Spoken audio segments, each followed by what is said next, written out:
Today's episode of The Sit Down with Scott Dion Brown is brought to you by Jennifer C. at HomeLifeCultureLink.com, Nino Simeka at MortgageGodfather.ca, and Jewelry Forever at JewelryForever.ca. Enjoy the show. Broadcasting live from Glenmore Record Studios in Toronto, this is The Sit Down with Scott Dion Brown, your Sunday morning talk show with interesting guests, live musical performances, and the most fun you can fit in your coffee cup. Hosted by Scott Dion Brown and Regine Alaina, this is The Sit Down with Scott Dion Brown.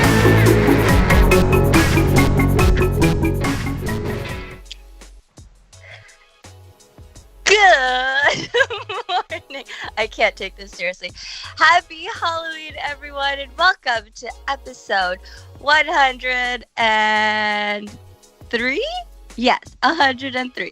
I'm your host, Scott Dion Brown, and welcome to The Sit Down with Scott Dion Brown. It is November 1st. It's gloomy. It's cold in Toronto. I can't do it anymore. Can I just bring on my co-host? The greatest co-host in the galaxy. The one, the only. Regine Alaina. Happy Sunday fun day, everyone. And welcome to the episode. Actually, you don't really say Sunday fun day anymore. I think you retired that, right? You retired that I one? go back and forth with it. Well, good morning, everybody. Regine, good intro. Thanks. The only thing you got wrong is I would never know what day it is. I would never know the date. I was, whatever. Scott, what day is it today? It's your job to know that, and then you remind me. I tried really hard. Yeah, very good. Happy Halloween, Regine. I like your costume. Thanks. Happy Halloween. I love your outfit. Can I borrow it? You know what? You can. You can. The hair. I've been working on my hair. Took me a long time to style it. Same. Getting the swoopy bang. I loved bang. being able to just roll out of bed. I'm just kidding. Yeah, I mean, that's one thing about it. You know, live streaming. It's 90% of the reason I wear a hat when I live stream is because I don't have to worry about my hair. I just throw the hat on, jump in front of the camera. Yeah. So it's. I was like, what could I like? I know you wear sunglasses all the time and a hat, and I'm like, hey, we both have the same hat, and he has sunglasses like this. Let's just do it. Yeah. Love it. It's good. It works. It works really well. Thanks. And actually, you know what? Funnily enough, this episode is actually easier for me to get ready because I don't know if you guys know, this isn't my natural hair. So it's not? It's similar to the hat situation. I could just toss it on and I'm good to go. Nice. How's the crown feeling? Yeah. It's not bad. I mean, again, I can see it is quite a large, heavy thing, you know? And I can see if I had to wear it for like a really long time or like for an event walking around, I can imagine it would get heavy. It's a lot of work wearing these things. And then imagine if I was wearing high heels as well, which I am. I am wearing high heels for this, for sure. Well, if it makes you feel any better, I'm boiling. I don't know how you have all of this on your head for like a 3-hour stream. I don't know how you do it. Gotta keep the head warm, Regine. You had the lights on, you got the earmuffs on, you got a hat on. Jeez. It is quite warm, actually. I do usually have a fan blasting through most of the stream, so that's probably what it is. I can get a fan. Yeah, to make it fully authentic. Exactly. We'll hopefully we'll get through the one episode. Like, what happened? My backdrop is falling. Oh, yeah. No. You hit it pretty good because, especially at the other place, I like to have lots of little things all around me. I haven't at the new place been able to really set it up yet because I don't have a lot of shelving and stuff. So a lot of my stuff is sitting right here. Oh no, but, I went all out. I was like, what can I find? I found a Star Wars t-shirt. We both have the same hat, so I was like, let's put that on display. I don't know who these characters are behind me, but hey. Yeah. No, it's good. It's good. You nailed it. You nailed down the airport too. I looked at pictures. I studied. Like, even what I'm wearing, right? Like, I was looking at the last few streams and I was like, okay, she wears, oftentimes she'll wear like a blouse with like some kind of floral pattern. And I was like, okay, luckily I had something that would work. This is part of my David Bowie costume from a long time ago. And it worked so out. I dress up like David Bowie. Thanks.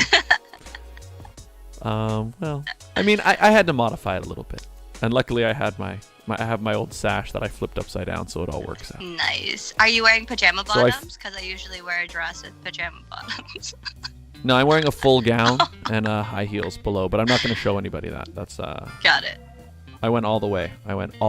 Regine. Well, Regine, I wanted to start things off with you had a busy week because you launched a brand new business. I did. It's called Deliciousness Treats, and I know we talked about it last week. So they are chocolate bombs. They're literally hot chocolate bombs. I've been making different flavors, different orders, and you have one with you today, don't you? Yes, I do. And I want to bring it up, one, because I didn't make my usual tea for this exact reason, because I thought everybody, looks cold. Regine's new company. Did you put it in the freezer? No, it wasn't in the fridge. No, Okay. It was just sitting there. But anyway, so everybody, what it is, it's a ball, right? And they come in different flavors. And you put it in your mug and you pour hot milk on it, and it makes you an instant hot chocolate. But it's very amazing, right? It's very amazing. It's mesmerizing. So I thought what I'll do is I'm going to make one live on the show right now. And now what you would do normally is you'd put it inside a mug. So I've got my mug here, but I just put some water in it. Just gulp it down. However, I want you guys to see. Can you see? I want you guys your bangs to are see. in the way. It's it's a kind of a style. Do you ever let your bangs hang over your eyes, Regine? I'm not emo. For the longest time when I did have long hair, Mm-hmm. usually like one eye would be covered. That was like my thing. Okay, so this is not what I'm gonna drink out of. This is just a measuring cup, but I need something that could take hot liquids. Okay, watch this, everybody. So I take the bomb, right? Mm-hmm. Okay.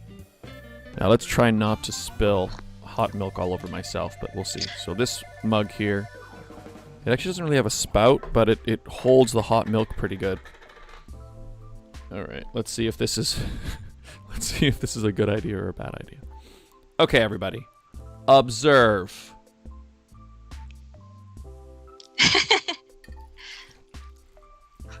Oh, I'm spilling some, but it's okay. Oh. Some is on my pants. Your skirt. Oh yeah. My skirt. Yeah, it's on my skirt. Okay, see. Oh, it popped open. Can you guys see that? It popped open, and there are now marshmallows and delicious, yummy chocolate. Oh yeah, it's dissolving. Look at that. Ooh, dripping You a little gotta bit. mix it, Scott. I hope you have a spoon. Yes. I might be using the lid of the container. That works too. There we go. And then, just like that, everybody, You're gonna have so much chocolate You at have- the bottom. you have a delicious hot chocolate. I didn't realize I needed a spoon, but good. Looks great. Try it. All right. Hang on, let me pour this into No, my, drink into out my of proper it. mug. I feel like that's a bad idea. There we go. There we go. All Do right. what Regine would do. Oh yeah. Drink out of the container. Oh yeah. Wait, the chocolate's sitting. Hang on. Let me just pour this I in. told you. Bam. Oh yeah, that looks good. Okay, people. My sip of deliciousness treats. Hot chocolate. It's perfect. It's perfect. It actually makes me feel like it's winter. I mean, you already wear your winter coat. That's true. Delicious. Deliciousness treats, everybody. Our guest is envious. He wants one. Yeah. Let's introduce him now. Yes. Now that I've got my hot beverage, we can start the show. Oh, hey, Xavier Mejia. I love your guys' costumes. Thank you. Thank you. I am Regine Alaina. And I'm Scott Dion Brown. That's right.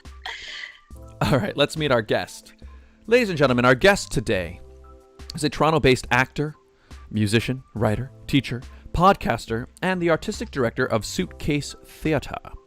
Originally from Kingston, Ontario, he spent the past several years performing in theaters across Canada in shows such as Mamma Mia, Forever Plaid, and The $1 Million Quartet.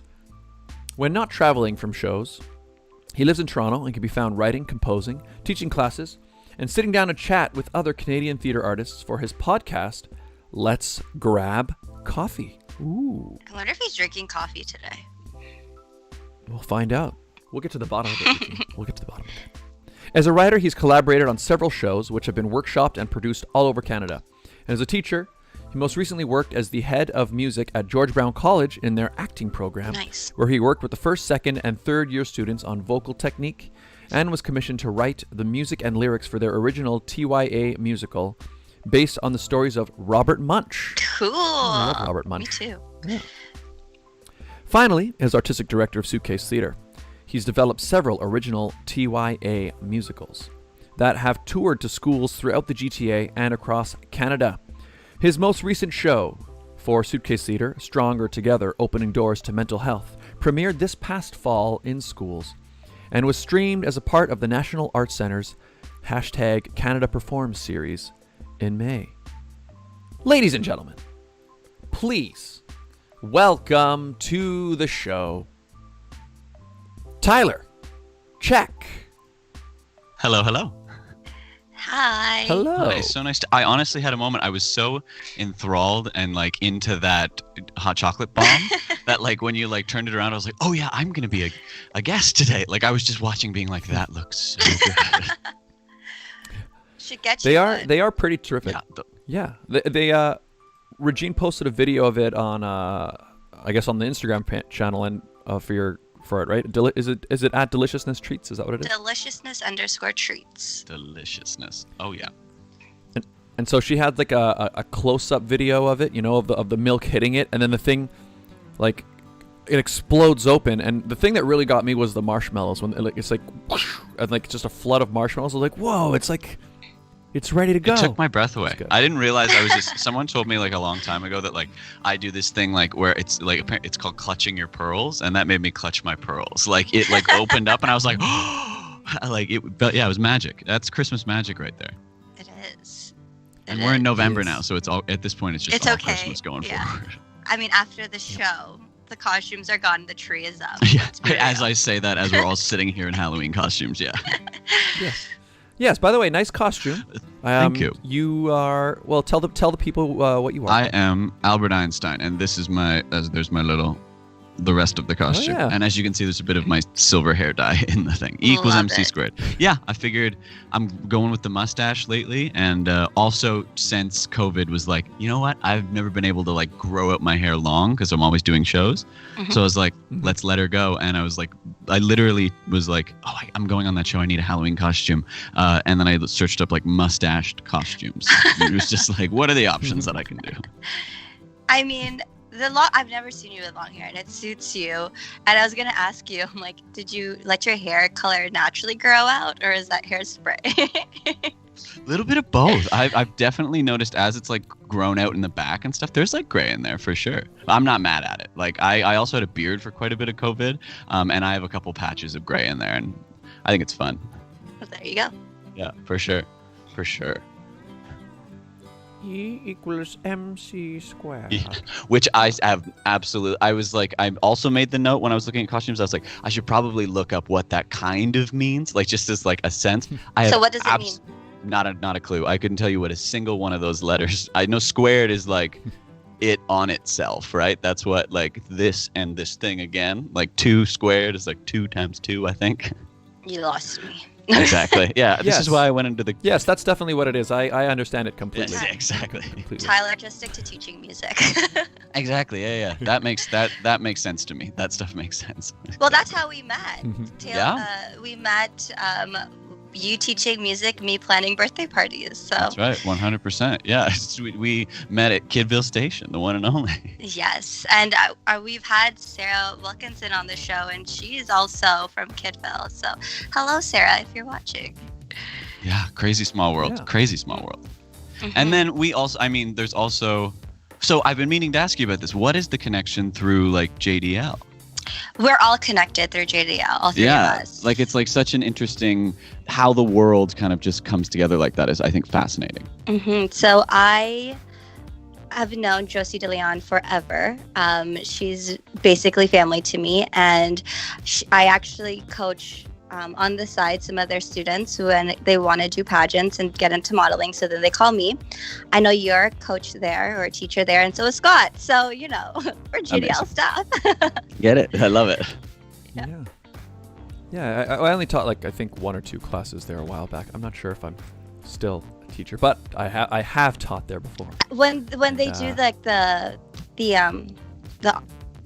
broadcast that I know Tyler edited, your name was on there as a teacher, so you're still a teacher. Once a teacher, always a teacher. Nice. Exactly. Nice. Yeah. And then I did a video for the JDL Cupid Arch group, so did something for them as well. So we're all look at connected. that. We're all connected. We're all And if any of them are checking out this stream, crazy talented group. That's what blew my mind. I started working with them back in 2016, for a couple sessions randomly. Honestly, because I'd gotten into the city and was just teaching kind of freelance lessons, and it was through a Kijiji ad that I posted, being acting, singing, dancing. I put it there because I was I'm coming out of musical theater school and that's what I'm going to do.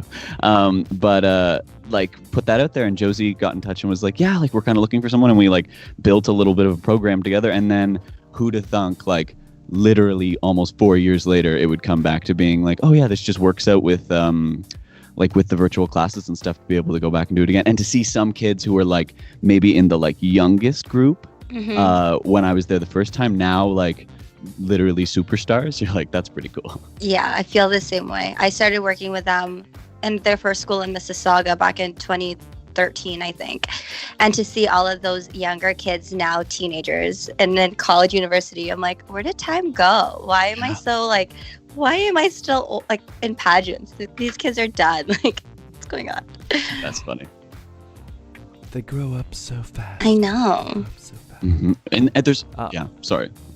No, go ahead. I didn't have I was just gonna say it's also does feel there's been that shift too around it makes me think about how we never could have. I know this is kind of a random thought, but think when I see kids from that time and then now, it also makes me think and how they've adjusted to circumstances that are around now. It makes me think I never could have thought back in 2016 that we'd be at where we're at right now, just with everything in and the way, because I feel myself having a tougher time, I think, pivoting than even some of the people who I would say are 5 or maybe 10 years younger than me. Just the way they've been able to flip on certain things because of that. Just how things have picked up. It's been the first time of making me feel oh my gosh, I'm getting old. The kids these days knowing all this stuff. Are you sure that's not your actual hair and you're not? Yeah, well, that's what I was saying. I was just hanging out with my girlfriend last night and trying this on to get the thing, and she was you're either Albert Einstein or just yourself in 40 years when you've just kind of just relaxed into it a little bit. And I was yeah, this feels I put on this sweater today and it just felt comfy. I was yeah, this is how I would like to lounge around on a Sunday morning for the next 40 years. No problem. There you go. You're welcome. So, I'm just lucky. So I could have been oh, by the way, yeah, welcome to the show. And wow, we really like your costume. And you could have been this isn't my natural look. Yeah, exactly. What are you talking about? Yes, I remember to dress up 100%. I did. It's a great way to meet someone. Yeah. That is also a thing I will say. Sorry, just on dressing up and those kind of things. Getting back to Toronto, because I was with my family. I decided I was able, because I was going from contract to contract and didn't really have a place where I had to be settled. Mm-hmm. When COVID hit, I was able to just kind of get out of the Airbnb I was in and just stayed home with the family because I thought that would be nice for the time. But through that and now getting back into Toronto is super cool and trendy these days. And I feel I've been able to just kind of wear whatever now, and that's the move. I see all the speaking about what the cool kids are doing, the sideways fanny pack, I'm into it, but also I've started just repping it back the standard way, because sometimes you're wearing a jacket, it doesn't work, so just do it, and it's free game right now. It's the Wild West for fashion. I can't picture you with a fanny pack. Give me 2 seconds. Oh my god, he's gonna get it. You're gonna get it. Just don't fall. Oh my god, well, he has it. Let me see about. Oh. Oh my gosh. Looking good. Oh my. Now you're really showing your age. No, I'm kidding. Oh yeah, 100%. I'm just gone. Oh, putting the headphones back in kind of like made it like, what's up, Albert Einstein? You're Albert Einstein ready to go out. Exactly, out on the. Love Out on it. the town. It did make me. Like hipster. You're a hipster Albert Einstein. There you go. It did make me think about what you said though, at the beginning about like not wearing anything on the bottom, because I stood up to get the fanny pack and was like, oh no, I'm just wearing like Lululemon pants because I was like, I'm not putting on slacks. It's okay. It's okay. Honestly, if I get up in the middle of the show, you'll see my pajama bottoms, so it's fine. That's the move. I mean, but isn't like there's 2020 for you with like meetings and everything like that? Like, Oh yeah. yeah, what's going on At down least here? you're Who wearing knows? pants. Exactly. Yeah. That's so funny. We've seen a lot of those videos online, the Zoom call horror Oh stories my where, yeah, God. like, Gosh, It's okay. they're so It's, good. you know. We're on Skype, so it's fine. Yes, exactly. Those things never happen here. Yeah. Never happen here. Yeah, that was the thing. Rosanna Shaw, good morning. Sorry. Oh, sorry. Just saying, good morning, Rosanna. Hi. Oh my God, I'm late tuning in. Great costume, Scotty. Thanks.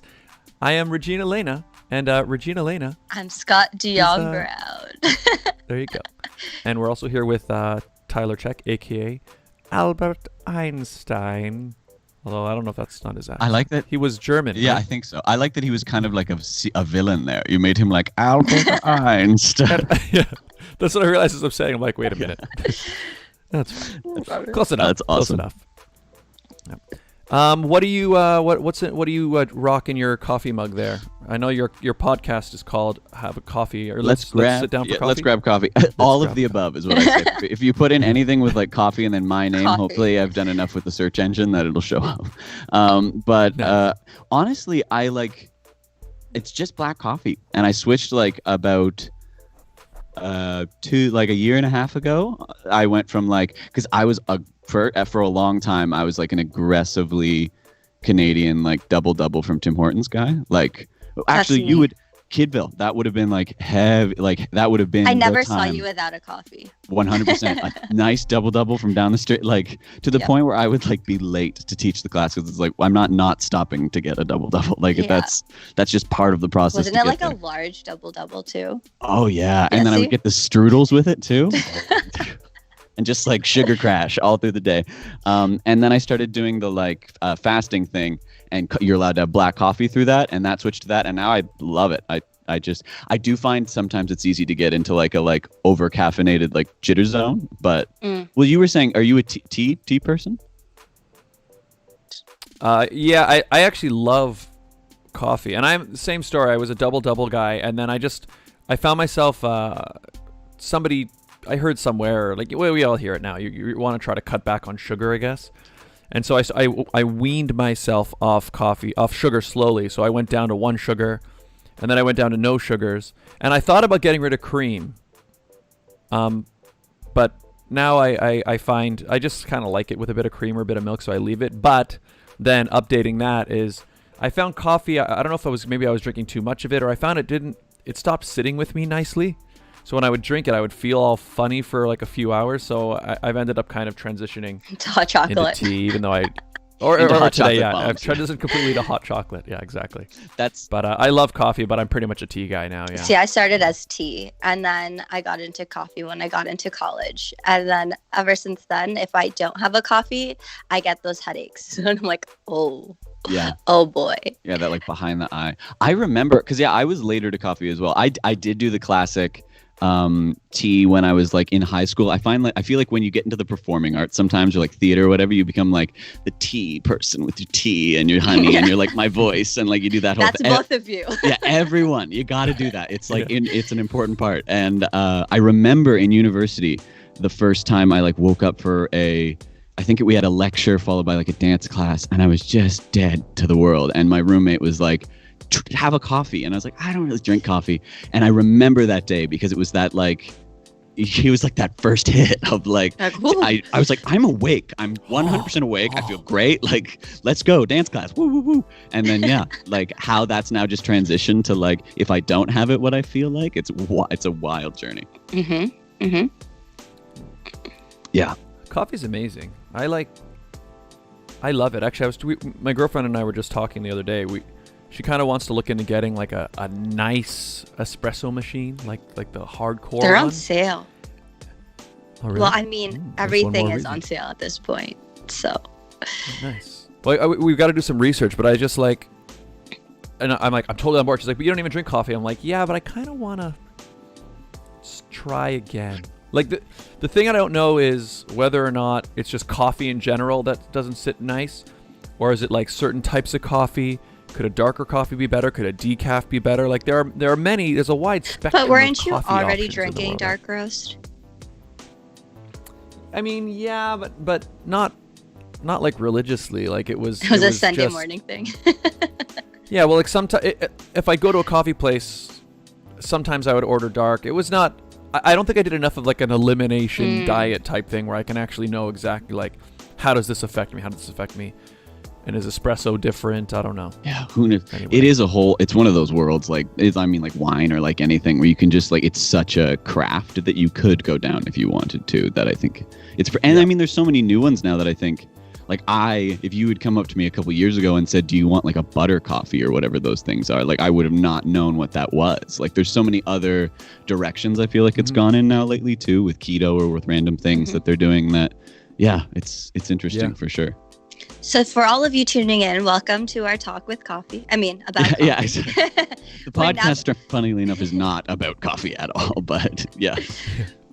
Which actually, Coffee is just the vehicle. yeah, tip for any like upcoming or like people who want to start a podcast out there, make your name about what you're doing like a little bit, because that has been like a hurdle for sure with the podcast of like, I mean, oh, so it's like a coffee podcast. but No. it's a good conversation starter. For sure. I wouldn't have it any other way. Like, it's one of those things that, and I don't know how you feel about starting like this show. And I mean, we kind of chatted before we went on air about how it kind of started and just kind of rolling with it. And I think this is one of the things I love about podcasts is they can kind of just like pick up their own momentum and you kind of just go along for the ride. So I wouldn't change a thing for it for sure. But if I were to say today, be in those same shoes, maybe it would have a different name or something just a little bit more geared to it. But yeah, wouldn't change it now because it's moved in directions that it needed to that way. Yeah, we were actually talking about should we change our social media to the Sit Down podcast, because we're no longer a radio show, but we never actually changed it. Yeah.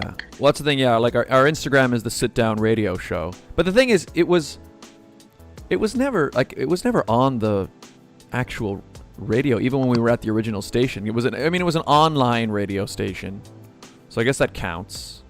But it always had a video element to it, even at the old studio, even though they kind of talked about it as like oh yeah, there's cameras and you can watch it, stream it live on Facebook, but you know, it's really audio focused, and like if you go to the website, it's just the audio. But I always looked at it straight from the beginning as like it's a video podcast. Yeah, like we're wearing costumes and stuff, and even in the earlier studio we did. And You I was, did. you know. I wasn't there. Yeah, that's true. That's Oh yeah, but it was just. Anyway, we called it the Sit Down Radio Show, but now I'm debating whether we should just Sit Down podcast. Sit down. or just leave it. We could just. I mean, I'm See, honestly, for me, I don't. because I do all the marketing, I'd rather keep Yeah. it all consistent, but none of our social media Yeah. is consistent, and that drives me nuts. That's the other problem. That's true. Yeah, our Twitter is different. It's all different, Yeah.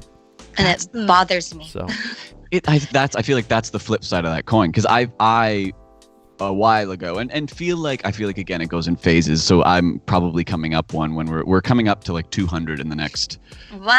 I guess it would be like, yeah, we're around 190, so 10 weeks or there and about. It comes out every week or so, but it Nice. feels like again another switching point of just like there was when I kind of jumped into this, and it's that consolidating sometimes of things and like exploring the new forms, even like in terms of like how I record it versus how like the podcast has had to shift clearly, as I'm sure you both know with what's going on right now, and just like the form that it has to be within has a different feel right away, and if you don't play into that, it's going to play against you in that way. But I think that I wanted to ask, because I have specifically, when I saw your Instagram, I was like, oh, radio show, like, you know, like it's a cool term as well. So I'd be curious, just as fellow podcasters, fellow people like kind of in this form, what would you consider the difference between radio and podcast? I mean, well, radio, I think would be that it's on the radio. Yeah, so Just- like, yeah, it doesn't Something actually what- play into the form at all. It's just like the Yeah. delivery method. Just to clarify, Yeah, I guess. we didn't pick our Instagram Oh yeah. handles. It was kind of given to us. Oh, yeah, that's true. Mhm. Yeah. That's Just also to- true. That's right. The Our only thing we made was the Twitter account.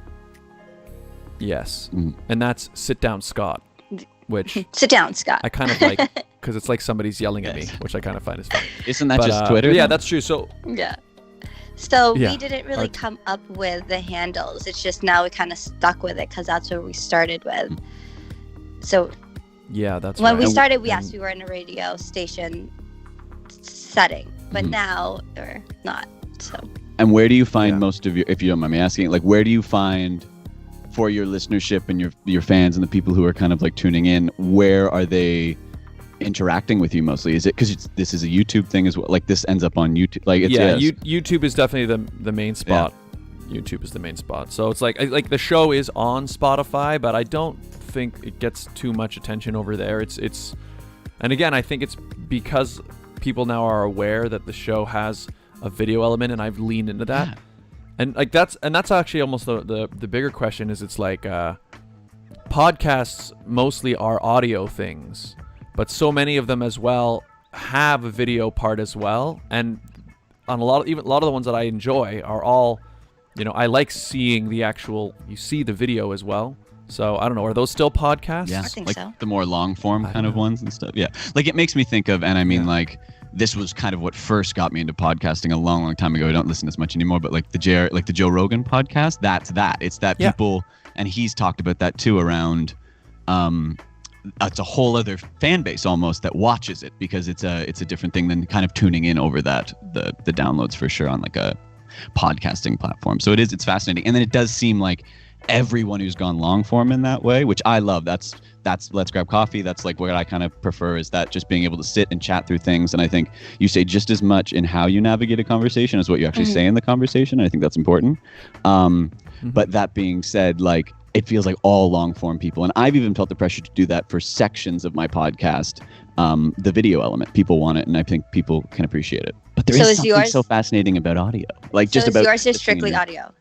So what I did for a long time was I do this thing called the lightning round, where it's kind of like it's like a fun little section where I ask 10 like rapid fire questions, and I had been videoing those, and then I was using that like 5-minute section as a YouTube thing. Again, same thing, just because it wasn't my platform, never really got much in viewership, but it was able to give me clips that I used for our Instagram. Like, you know what I mean? Like I could take 30 seconds from one answer, post it to the Instagram, and those were super beneficial. So I've kind of now just cut out uploading it to YouTube, because if no, you know what I mean? Like it's just, I've seen that that's not my space. So it's like just gone to like creating more content, because that's the tough thing for podcasts, I think, on Instagram specifically, is like you do need visual content, and it's like what's that going to be if you're audio based? Yeah, Mhm. that's true. So what do you guys talk about in your podcast? We're talking about the sit down, but you're here as our guest. Stop interviewing us. Oh, sorry. This is not your podcast. Yeah, exactly.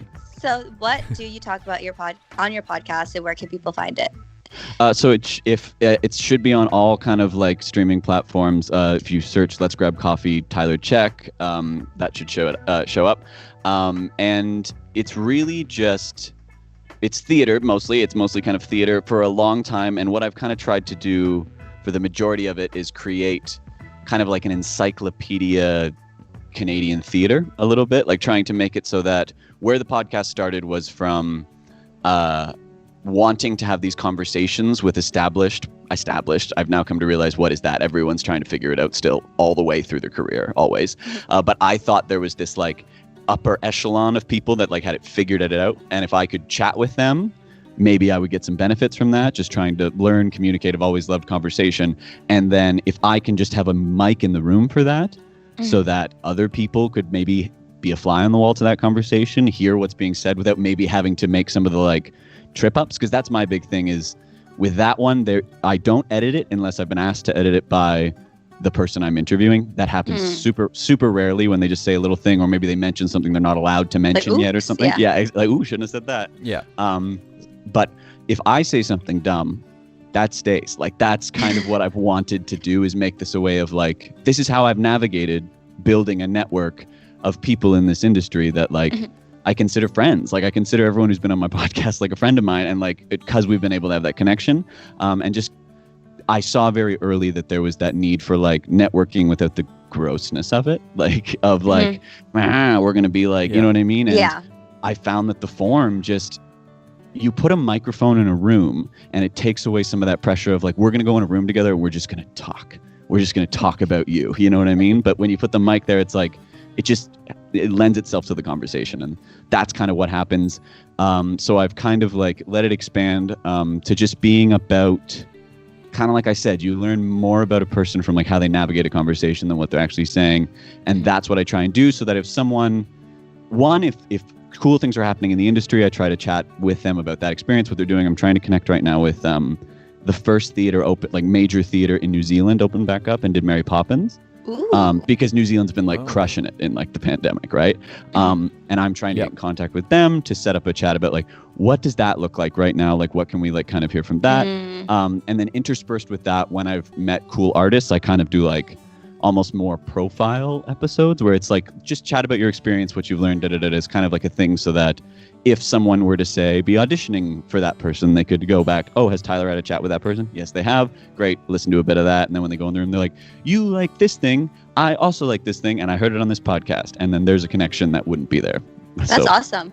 That's kind of what I've tried to like create with that forum, and just chat. Sometimes we talk about like 50 years of work in the theater, and sometimes we talk about one show. You know what I mean? Like if something happens where it dives in deep, like we'll just kind of chat about that. And I pretty early had to kind of let go of that. Like, I have certain questions to ask you, and we're going to do those questions, and I'm going to cut you off. If something starts flowing, you just kind of got to let it. So yeah, it's a little bit about everything, but kind of with artists in the industry of different varying forms and stuff like that. That's awesome. That's awesome. Yeah. Very cool. Yeah. It's I do like what you just said there about, it's an interesting thing you said about how, yeah, if you tell one person, you go into a room with somebody and tell them, okay, let's just sit down and talk for an hour or 3 hours. That can be a weird thing to do, but it's weird how when you add the microphone, you'd think that would add an extra level of pressure, but in a lot of ways, you're right. It does. Somehow the conversation just flows, and I've listened to plenty of 2 hour, 3 hour, even longer podcasts. Why do you think that happens? What do you think it is that what happens when somebody realizes they're being recorded that suddenly lets the conversation just roll? Yeah. So this is interesting. I've tried to think a lot about this, because I don't know if you've noticed this, and I hazard to call attention to it right now because it sometimes pulls it out of it. But like, there's a certain point when a conversation passes over through into like, now we're just chatting. We figured out a rhythm. We figured out what's going on. And it always fascinates me. It's fascinated me with my podcast. It's generally around the 10 to 15 minute mark, where it kind of feels like we just go swoosh and we're just chatting now. So I've thought a lot about like, what can I do to optimize that, and to like, and the main thing I realized is you can't, like, it just kind of happens when it happens. But I do think a big part of it is when you're in people's ears, and this is why audio has always really interested me, and why I think it's so vulnerable, and it's such a vulnerable relationship, and I think it's why people feel such a connection to people that they listen to audio wise, whether it be singer stuff or podcasts, because it's kind of like, especially when you're just listening, it's a voice in your head. And for that, when it turns to conversations, I really appreciate and try and set up, when I was doing it in person, setting up individual mics and setting it up with individual headphones, because we are now sharing a headspace that no one else is in. Like, we'll finish this conversation, I'll take these off, and then you kind of come back to the hum of the world. Yeah. And I think there's something so nice, and like, it's just like creating a quieter space to have that conversation. That's where I think the podcast can kind of help with that. And the mic just kind of like centers it around a place. Like, you're like coming to meet together in a thing. I think like it sounds kind of silly, but I feel like it's the same thing that like a campfire does. I've never thought about it that way. Of just like, we're coming, like, we're just like, there's a space that we've come together. I've thought a lot about that with like Zoom calls now too, as a kind of thing. And like, it's a new way of navigating it because of the camera and because of how it puts that pressure of you putting into the space, but it is always still coming together in like a meeting place. You know what I mean? Like, I don't know what that really. It's a train station. Yeah. Yeah. It's Kidville Station. Exactly. There you go. Yeah. And I guess, you know, what also helps is, I guess maybe one of the weirdest parts when you when you meet a new person, right? Say like in whatever social setting, it's not always clear. Like there are a whole bunch of things that you have to navigate. Like one, does this person want to have a conversation with me, right? What should I ask about? What should I say, you know? And there's all these social things that on a regular conversation, that's what we have to navigate before you get to that point where, okay, I know this person now I can just be myself and talk about whatever. But I guess maybe in the podcast setting, I guess it kind of removes that because we all know why we're here. So it's like, okay, yeah, you're here. I'm here because I want to talk to you, and you're here because you want to talk, and we're going to be talking to each other. So because of that, it's kind of like why like online dating works, I guess, because it's like you remove the whole part of, wait, does this person want me to ask them? But I know what this person's here for. Maybe there's part of that as well. But I think that makes total sense. Like I couldn't agree more on that one because, I think that makes so much sense around taking away some of the guesswork. And I think a lot of what I've learned from doing the podcast for myself has been that idea of like, and I think it's something that's really interesting and something that can transcend out into like the larger scale of things. It's just like, I think more people do want to chat than don't. But you're right, in social circumstances, and especially now with the like raised tensions of the pandemic and everything, like it either tips the scales into like everyone's super nice or everyone gets nervous and doesn't want to be, because they don't want to like, I don't know if this person wants to talk. So yeah, having that circumstance where it's mutually agreed upon of like, no, this is why we're coming together to do this, like, is huge. I think actually it makes me think that's why I love theater as a like, and like performance based things, because it creates a space for people to do that. Like you could be I've said this a lot on my podcast, but like when you are watching a show, you're more likely to turn to someone you've never met before if something happens on stage that's like outrageous stuff, and like share a moment together that like has been agreed upon that's a little more like socially acceptable than like if something happens out on the street that's like interesting and you turn to a random person, you're like, well, look at that. They might be like, don't talk to me. Like, yeah, exactly. But I would also hazard to say, with what I've come to like realize about people, is like, no, probably most people will be like, yeah, that's pretty crazy. Like, but like, I'd be like, yeah. Yeah, exactly. Right. Like, yeah. I've tried to like, this is a silly thing, but like, I do feel like most interactions we have in the real world are quite pleasant. But because of how the other ones weigh on us, and because of the circumstances we've come to like be forced into right now, we spend much more time thinking that it's going to be like what was actually socially awkward or whatever, or what it might be, isn't real. It's just what we've thought it was. But also your personality though, Tyler, like you're very open and you're very personable, and I know that because I used to work with you. But I mean, like, even going to the parents and talking to them, like they were so quick to talk to you, and all the kids loved you. So I mean, you give off that aura where people know you want to talk to them. Thank you. I appreciate that. I was very excited to talk to both of you today. I do really like talking to people. But how has it been for both of you? Because I would hazard to guess, I don't want to put this on you, but like both of you doing the show, you probably both really like communicating and talking with people as well, but that comes to a different setting, and I have a whole other level of like anxieties that have showed up around Zoom calls, because they're like different, they're navigating different, you're not in the room with people. Like the end of Zoom calls are outrageous, like because everyone's trying to like say goodbye and you're like, okay, bye, but not like bye, okay, bye, but everyone's screaming bye at the same time. Exactly. How has your like, and that has affected my like love when it comes to doing certain podcast things. How has that been for both of you navigating that? Like, I'm asking you a question again, I'm so sorry. It's okay. It's okay. But yeah, no, it's we're chatting. We're chatting. But you know what I mean? You're saying that the like transitioning from doing it like sort of online from in person. Yeah, like how has that been to your just to your like love of like having the conversation? I feel like there's like a filter that I have to now sometimes push through because of the format here. Yeah. You want to go first? I love to. Or Scott? As Regine Alaina, I love to talk. I love to talk to people. I love to be around people. So this pandemic sucks. like not being able to hug my family. Like my grandma passed away, for those who are wondering where I've been. I cannot talk about it. My grandma passed away a month ago. And so not being able to hug family was like the worst thing. Not being able to talk to people, not being able to see people. Like my best friends would be like, I want to see you. I'm like, I know, but this pandemic sucks. Like that's just my personality. So now with the pandemic, I know Scott, I've sensed his hesitation to even be near me or near anyone. Like I saw him the other day and he literally stepped 6 feet away really quickly. I'm like, all right, bye, nice meeting you. But like I get it, because I'm the same way. Like when people see me, I'm putting myself at a distance. I'm putting my hands in my pocket. I'm staying away from people as much as I can. So it sucks. Like the person that I was before the pandemic, going up to random people that I have maybe met once and like giving them a hug, to now being like, don't touch me. But going back to the podcast, I look forward to Sundays because I get to talk to people and I get to talk to other people that I don't live with. So Yes. that's what I look forward to, is Sundays, being able to talk to random people. Like ask Scott, I sent him the schedule for November. I'm like, here, look, it's all my friends. Totally. Well, it's just that scheduling that, right? Like making that, it has definitely put a highlight to like making the time. Like I've tried to do that. One of the things I said when I was kind of like in the time where really the suitcase stuff had kind of, because we hit that hard right away at the beginning of the pandemic of like trying to push virtual, and then through the summer we were like, just makes more sense to kind of, so everything kind of calmed down.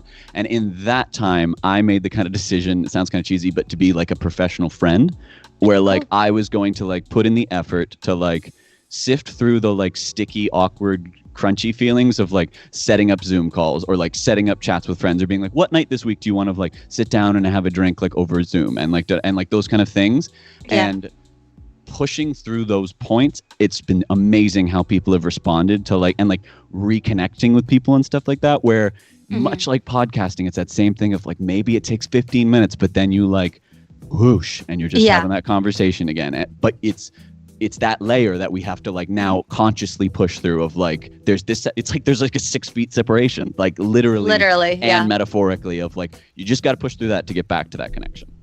Like with when my grandma passed, normally we'd all be together as a family for prayers for like 9 days straight. We did it all through Zoom, but it was great because we got the entire world with us in our call. And I think that actually brought our family closer.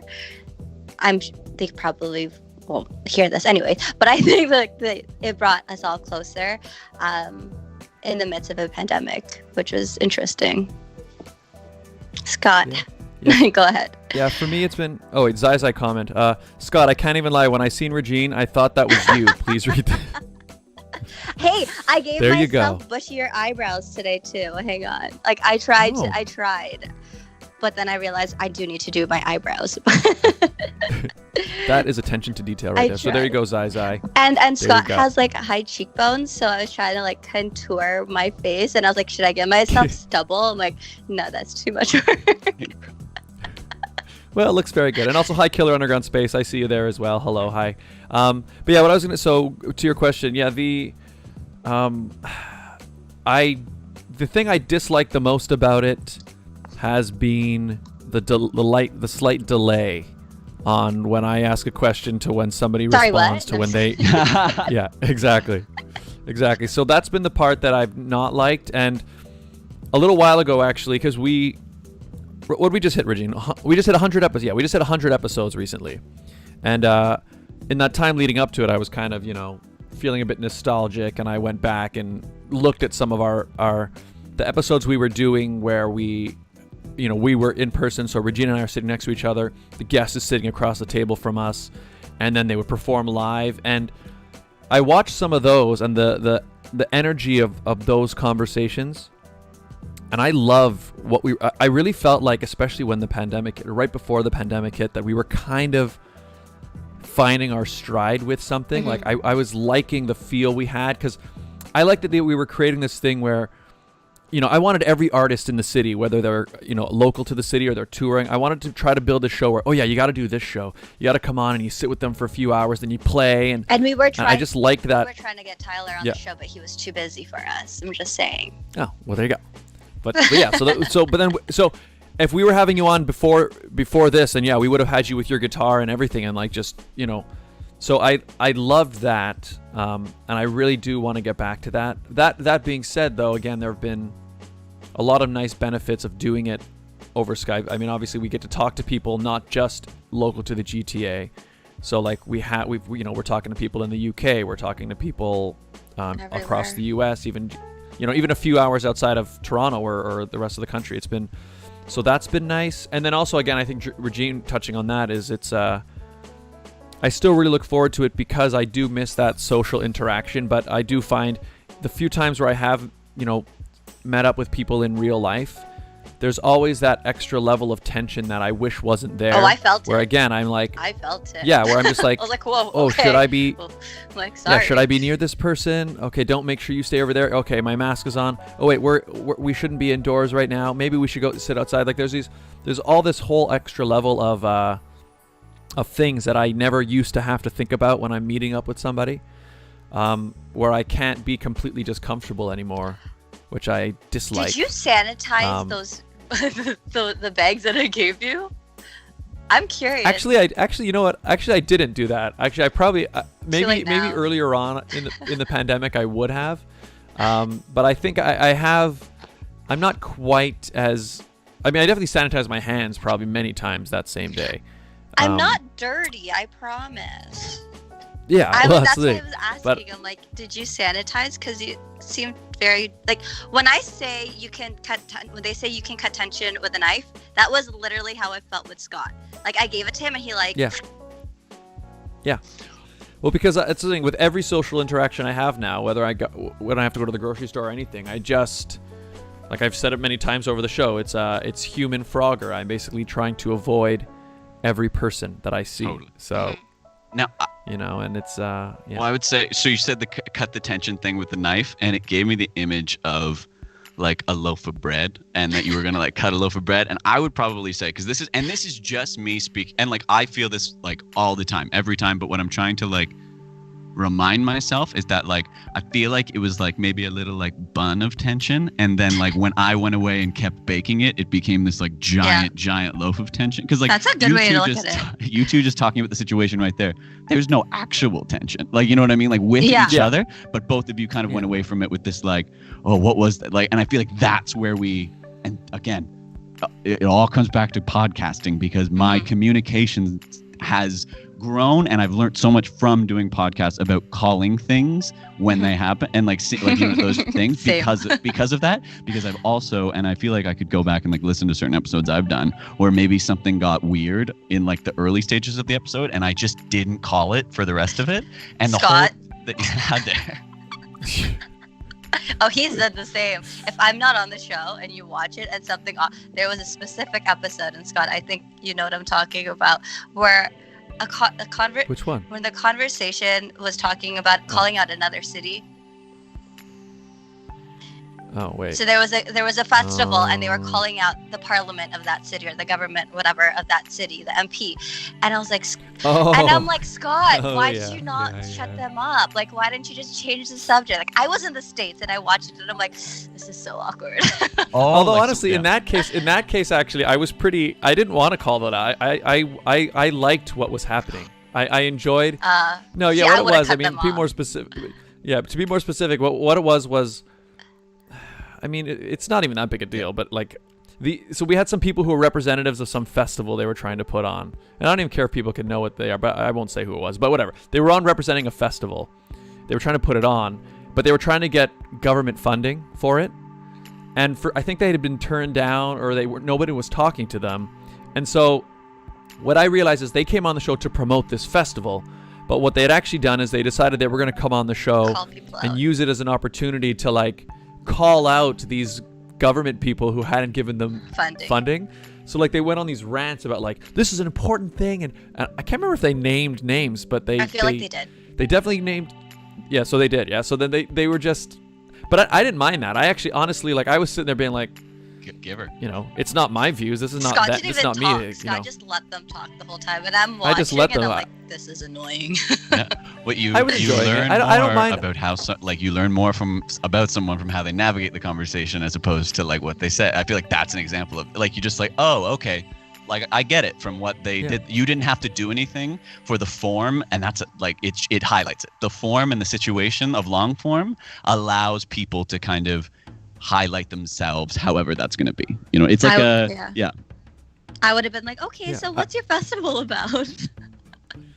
Yeah, no, I think I was more enjoying the idea that I'm like, wow, like they're using my show as a vehicle to like create this drama, and I was kind of I was enjoying it. I mean, you weren't I a part of don't the mind. festival anyway, so it's fine. No, that's what I mean. Like it's not the thing.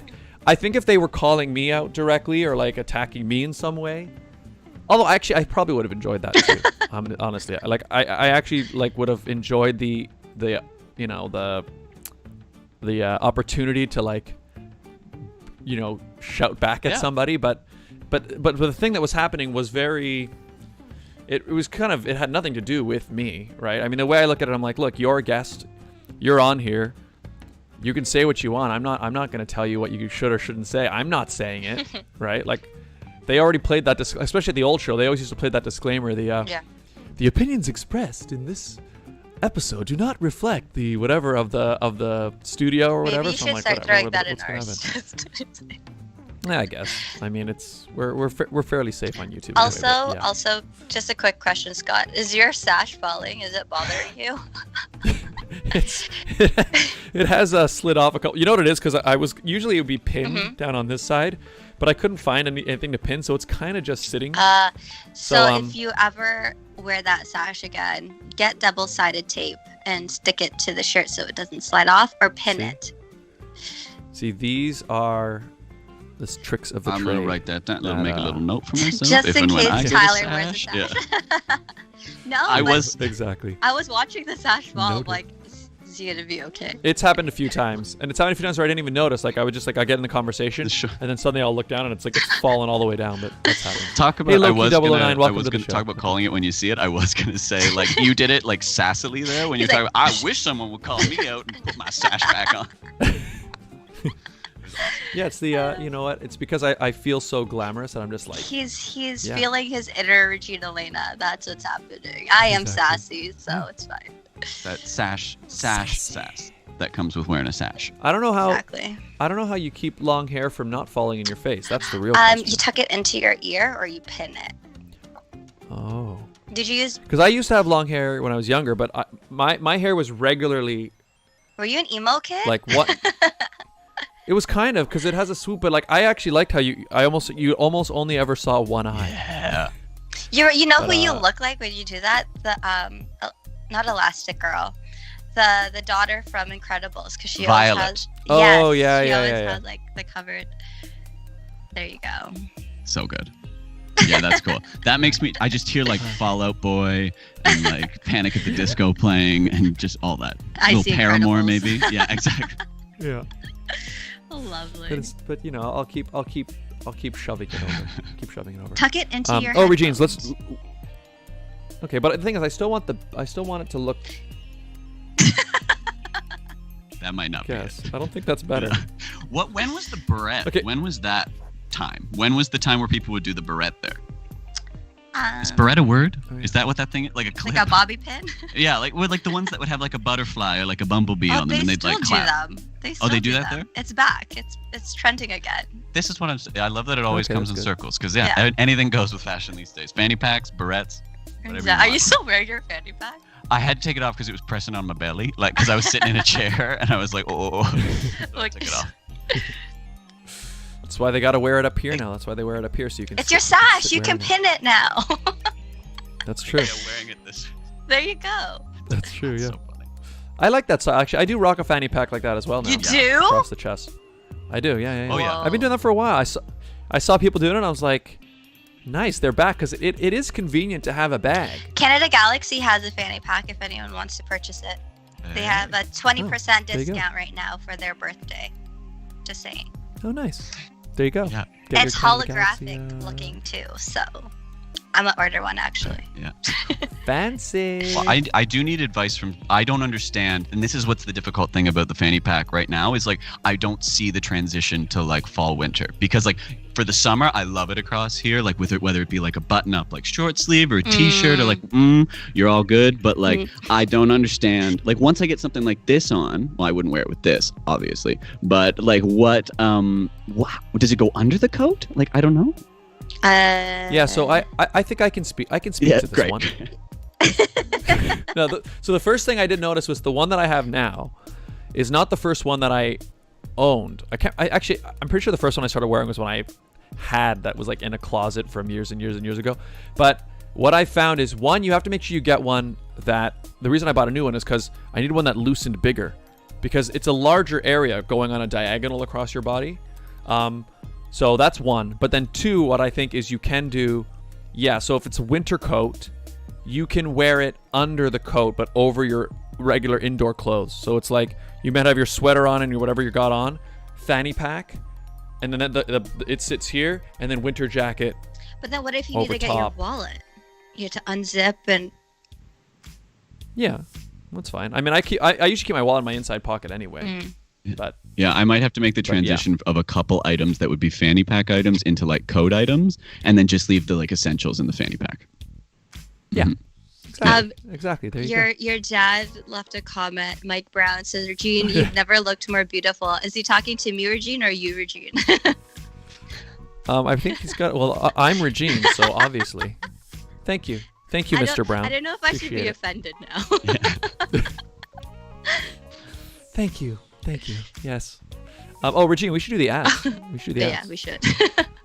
We usually do it at the 30-minute mark, but we're at the hour and 4-minute mark. But you know what? Perfect timing, I say. Let's do the ads, and then we'll come back and chat a little bit more. Ladies and gentlemen, today's episode of The Sit Down was brought to you by some very important people. And they are, of course, our advertisers. Yes. Oh, wait a minute. Hey, Regine. Yeah. Yes. Can you do the whole ad? I don't have the... Yeah. Okay, we'll do the first part. Hey, Regine. Yes, Scott? Are you looking at selling or buying a home? I might be. Are you... I don't know the rest of it. Are you looking to buy, rent, sell, lease, invest or sell your home? Buy your home? And then I'll take over. Yes, Scott, and I'll tell you more about them. Yes, please. Jennifer C., Realtor at Home Life Culture Link, is here to help. Call or text Jennifer today at 647-403-8887. Don't deal with just anyone. Speak to a professional. Jennifer C. at Home Life Culture Link. To see her current listings, visit homelifeculturelink.com. The Mortgage Godfather is here to give you advice with any mortgage needs you may have, and he will shop to find you the best mortgage.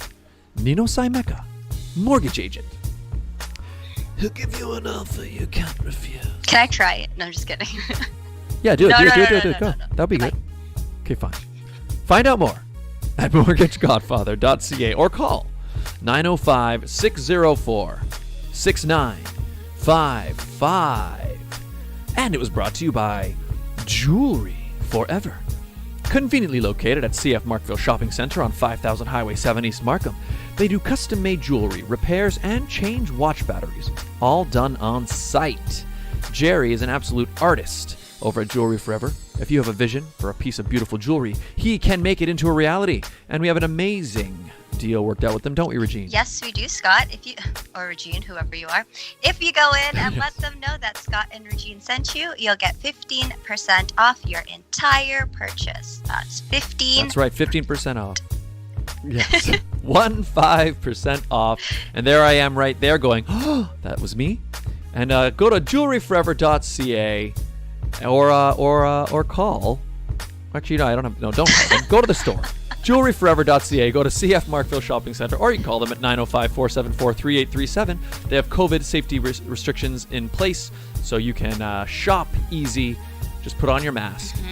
And also, Regine, let's talk about deliciousness treats. Ooh. Yes, so again, they are homemade hot chocolate bombs. They are currently in 3 different flavors. The classic cocoa, the unicorn, which is white chocolate that turns pink, very me. And there's mocha, which can also be made with decaf coffee. Every week, starting tomorrow, I'll be launching different flavors. If you guys would like a hint, it's very caramelly. Coming to you tomorrow. It's gooey, it's messy, it's fun. It's one of my favorites, actually. So check us out on Instagram and Facebook, deliciousness_treats on Instagram, and then deliciousness treats. The classic is $5 per bomb. Everything else as a specialty is $7. If you purchase 3 or more, you save 10%. If you buy 6 or more, you save 15%. So it's perfect for the holidays. It's perfect for the cold weather. Right now, we're doing porch pickup in North York or delivery within the Greater Toronto area with orders of $30 or more. Shipping, I'm working on it. My fear is that because they're hollow, I'm scared that it's going to burst in the mail. So we have to come up with some packaging solutions. Yes. It's a brand new business, everybody. But look at that. Right now there's a video on loop of just the bomb just coming to life, literally exploding in delicious marshmallowy chocolatey flavor. Mm-hmm. And check it out. There you They're go. so Deliciousness good. treats, everybody. Is- They are good. I'm having one right now. They're delicious. I know Tyler wants one. Tyler, if you're ever interested, let me. I have a mocha one, so there you go, coffee. Oh, nice. That's right. Yes. There you go. Deliciousness treats. And if you would like to advertise on the show, ladies and gentlemen, it's very easy, right, Regine? It's simple. All you guys have to do is email us at radioshowad. That's radioshowad@gmail.com. That's right. Get in touch. It's never been a better time to build a brand new relationship with a potential client base. And we do these ads live every week. What does that mean? It means that you can customize them every week. Do you have an event or a sale coming up at a specific time or place? And you flavor. Let us know. We'll let your potential... or a new flavor coming out. Exactly. We will let your potential client base know in real time. Just get in touch. Radioshowad, radioshowad@gmail.com. And we're back. And we're back. We're I'm back, really trying everybody. to take Scott's Oh, the job. ultimate waifu. Yeah. Well, no, you do good. Oh, my dad also says, Scott, you're also very handsome. Lol. There you Thanks, Mr. Brown, or should I say Dad? go. Yeah. Thanks, Dad. You know what? Or- I'm yes, really exactly. enjoying this T-shirt. Like, I don't. Yeah. Looks Why good. don't I wear T-shirts more often on the show? I don't know. They're very comfortable. Look, They're guys, quite comfortable. it's Star Wars. So Scott.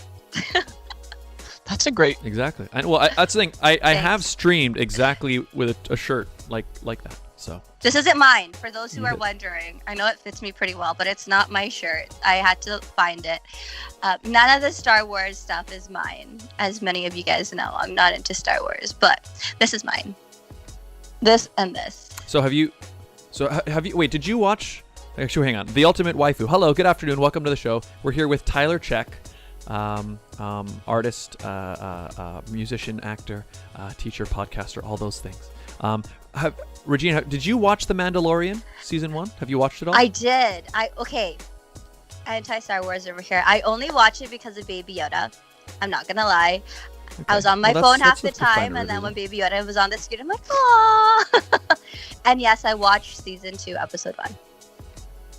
Nice. And Tyler, are you a Star Wars guy? Are you a Mandalorian guy? I am a huge Star Wars guy. Like that's my series for sure. I've Wonderful. been not the most devout fan of the last while. I have watched some of Mandalorian. I've loved it, but it's a little bit, from what I can tell, and correct me if I'm wrong if this goes further, but like the first 4 episodes I want to say that I watched, they're kind of episodic in a sense that like they each kind of live on their own a little bit, eh? Like it's like we're gonna like solve.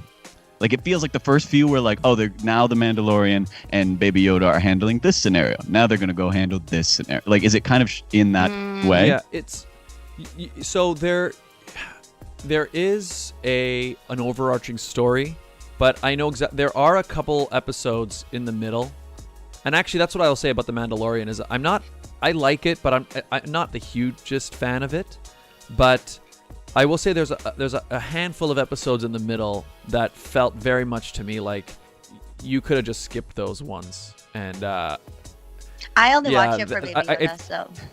Baby Yoda is Well, great. he is adorable. Yeah.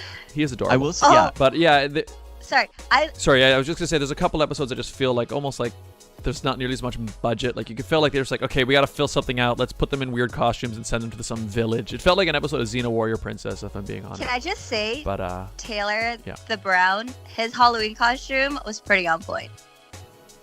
He was a Mandalorian and had a legit Baby Yoda. Wait a minute. So I'm just gonna Yeah. put that out there. yeah, to work, my brother he wore the Mandalorian costume, like a helmet. Where did he get the helmet? And then he had like, I think he ordered it on Wish like a long time ago. Nice. Long time Yeah, Because ago. if your he brother ordered on loves Wish, he ordered it like 8 months ago when it got here Yeah, yesterday. exactly. Yeah. Nice. And then he had, in fact, he has like this Baby Yoda that he got, I think, from Costco. Yep, I don't know if you guys have seen it. It's a Baby Yoda doll. it talks. But the eyes, like when no, it doesn't talk. It's just Isn't it's just it a doll. cool? Just There's one sits that there. actually like moves and stuff. Yeah, I've seen that one. That's not the one he has. Ah. But the thing is, this one that he has though, there's something about the eyes that I was like, I felt like it was looking at me, and I was like, this is so cute. I want this. I mean, your birthday's I don't know what it coming up. is. Just ask him for it. Well, no, I feel like, yeah. I mean, I don't know what I would do with it, but there was a part of me that like Put it it felt next like to I you. felt I felt myself becoming attached to it, just looking Like at a it in this baby. moment. It's Yes. like that thing that if you like apparently you stare into someone's eyes for 15 minutes, you fall in love with them. Okay, try it, guys. Yeah. Yeah, it's just gonna get real Yeah. boring for the next 15 minutes as we all just stare into the camera. No, but yeah, I have heard that, and it was a similar thing. There was something about I don't know if just the shiny plastic they used on the eyes, but they looked real. They looked like it was like Baby Yoda was looking up at me. And you know what also feels like And, it's looking right at me is that person behind you. Scott. Oh. He's a zombie. Yeah, that thing freaks wrong me side. out. I don't like it. These are my Dollarama zombie like it. zombie decorations. And then actually this jack-o'-lantern, Is it real? I carved this live. Oh yeah, he's real. In fact, he's kind of gotten a little bit shriveled now. But I carved him live on stream on Tuesday night, and I carved it giving directions from viewers, so it was pretty fun. It was a good That's time. cool. And it was nice. So you've only seen Tyler the first Yeah. few episodes of The Mandalorian? What I like, it's a great. I enjoyed it, but for me, I think I got to probably those middle episodes, and it was like there's so much good content and TV out there that I was like, I Yeah. kind of had the feeling of like, I'll get to this, I'll come back to this when like some things that are like, not that any television or whatever is like pressing, but like there just were some other things that were out that I was like, I think that's where it is. Like I think I'm into a couple of those things, but like the lore of Star Wars is my like world. Like it's like I'm obsessed with it. I love it all. I love the journey. I even love 1, 2, 3, like Phantom Menace through to like Revenge of the Sith. Like I'm into it. Like it's yeah. So the next time we have a Star Wars special, you are more than welcome to take my spot. Love it. Yeah, no, I'm a big fan. I just really appreciate any world that's like they've kind of like sealed all the like what ifs about like the like universe and how it functions. I don't like shows or movies or anything that like leave something to be. And my example for this is always A Quiet Place.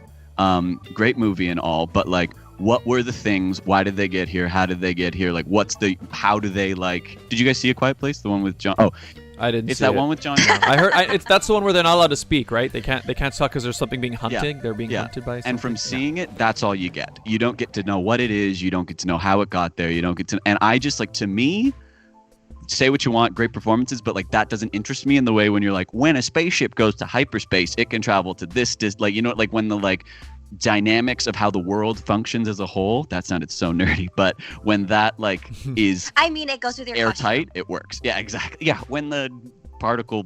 No, I can't talk smart. I don't know. But yeah, I like when it's like sealed. I feel the same way about Lord of the Rings, even Harry Potter, like the things that are just like the world makes sense as a whole. Yeah. And when it feels almost like big enough and it also feels real. Yeah, like they've done the work to like create a universe that it feels like it's been thought out. Yeah, exactly. It's been thought out. I've been getting through pandemic really into like D&D that way. Like through like listening to a podcast form and then also like playing over Zoom and stuff, like universe creation. But you got to make that airtight.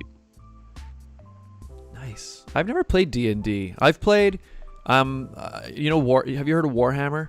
Is that like in person, or is it a tabletop game, or is it like a video? Yeah, that's the one where you have to paint. You have to paint the little figurines, and you build. And I love that. I haven't been able to play that. Well, actually, even before pandemic, I hadn't played it in months because I was busy with stuff. But I've never actually played D&D. But I've wondered if I should. It's a hoot. If you find a good like crew with a good DM and everything, it's a blast. But you stream. You do like video game streams, right? What are your like go-to kind of game? Like, do you play like kind of lore games, like fantasy games? Do you play like what's kind of the? So actually, the main game I've been playing usually 3 nights a week is Brawlhalla, which is like a fighting game, which I kind of fell into. Yeah, it's pretty fun. You just have you ever played Super Smash Brothers? Oh yeah. Who hasn't? It's that style of game, and that you're kind of playing on a platform, and your characters are pretty small, and you can jump around. Although I actually like the controlling the actual control and fighting style in Brawlhalla more than Smash Brothers, but it's that style of game. Anyway. Interesting. And then on the other days I do different games. So what did I do? You know what I like playing a lot of is the old school side scroller games. So like I don't know if you ever played Cuphead. Have you ever played Cuphead? No, but that sounds Brawlhalla and I've made sticky notes on both of those ones as well as my Sash info. So that's good. Perfect. Yeah. Nice. Well, if you were a fan of like kind of the old schooler side scroller like Mega Man or like Mario and those types of games, Cuphead. Actually, in fact, I'm pretty sure Cuphead was made by a Toronto-based company. Definitely Canadian, anyway. But they're every piece of that you see in the game is all hand-drawn animation. Sweet. So when you're running the character, like it looks like you're playing a cartoon. And your main character is a guy named Cuphead, and he's just like his head is a cup, but it's drawn in that old style, like the classic Warner Brothers cartoons, like the 1940s or something, or 30s. You know what I mean? That style. Awesome game. It's interesting. If you ever get a chance to play Cuphead, it's interesting how there's been a return to that kind of like it's almost like not vintage games, but kind of like I have a real appreciation for it, and my brother, as he I think is getting the PS5 or whatever, has let me borrow his PS4. So I'm trying, but like I haven't owned a game console in a long time.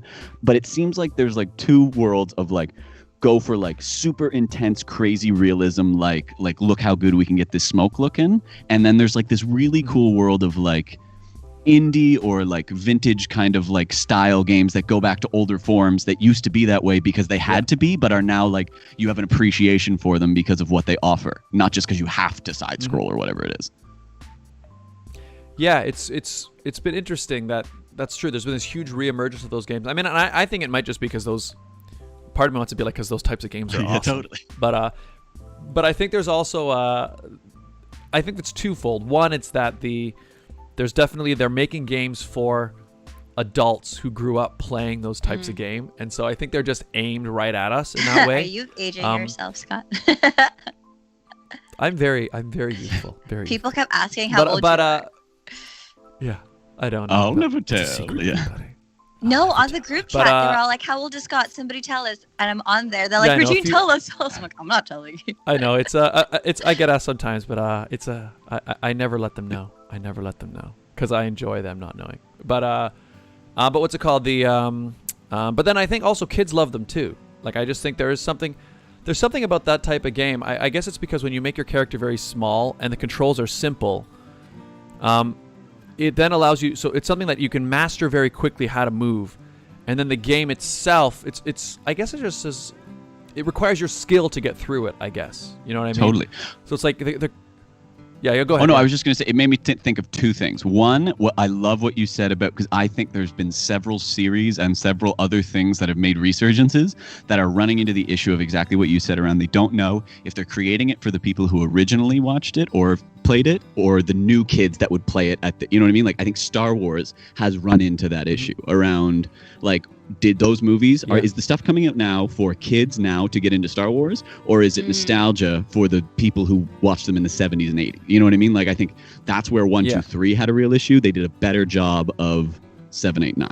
And then the second thing I was going to say, and you kind of with video games, and I realized this was my brother, and like now you're saying it too, like anyone who like plays video games like proper, there's like a meta level gaming that goes on where I'm not thinking of my controller as in like, what am I doing? I'm just reacting to like what I know I need to do, where you're kind of like, and my brother kind of says this too, like learning how to play the game and play the game of like the narrative and also the like knowing what goes behind it, not coding wise, but like mechanics wise of like this monster is going to do this. So if I hit this, I know that it's going to create this reaction. And if I do that a few times, then I'm like, you're playing the game in the narrative as well as like almost in the coding of how the game runs. And that blows my mind.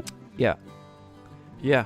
Well, I think that's why I've not really gotten into it, but become more aware of like the esports world, because it's all about that, right? Whereas like a lot of the first person shooter games, and it's funny because, you know, you still have people who criticize video games for being violent and stuff, and it's funny because they were saying that when I was a kid, even when like games that like, it's funny when you look at what they were calling violent then and what they call violent now. It's funny, but the thing is, the guys who play even those first person shooter games like competitively, right? It's sports to them. Like, they're looking at the moves, they're looking at the angles that they can approach from, they're looking at the it's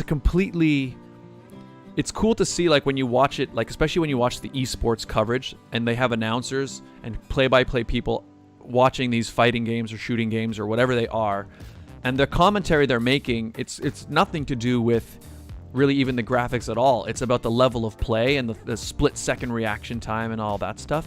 So it's pretty cool to see. Yeah, it's that like life hackiness. Like, everyone's trying to hack like in whatever way they can. I feel the same way watching the NBA like bubble and finals the playoffs this season. I was like, the game as a game is changing. They're gonna have to, like, I don't know if they gotta like pull the 3-point line out or stuff. I remember when if the Raptors scored 100 points, everybody got free pizza. Yeah.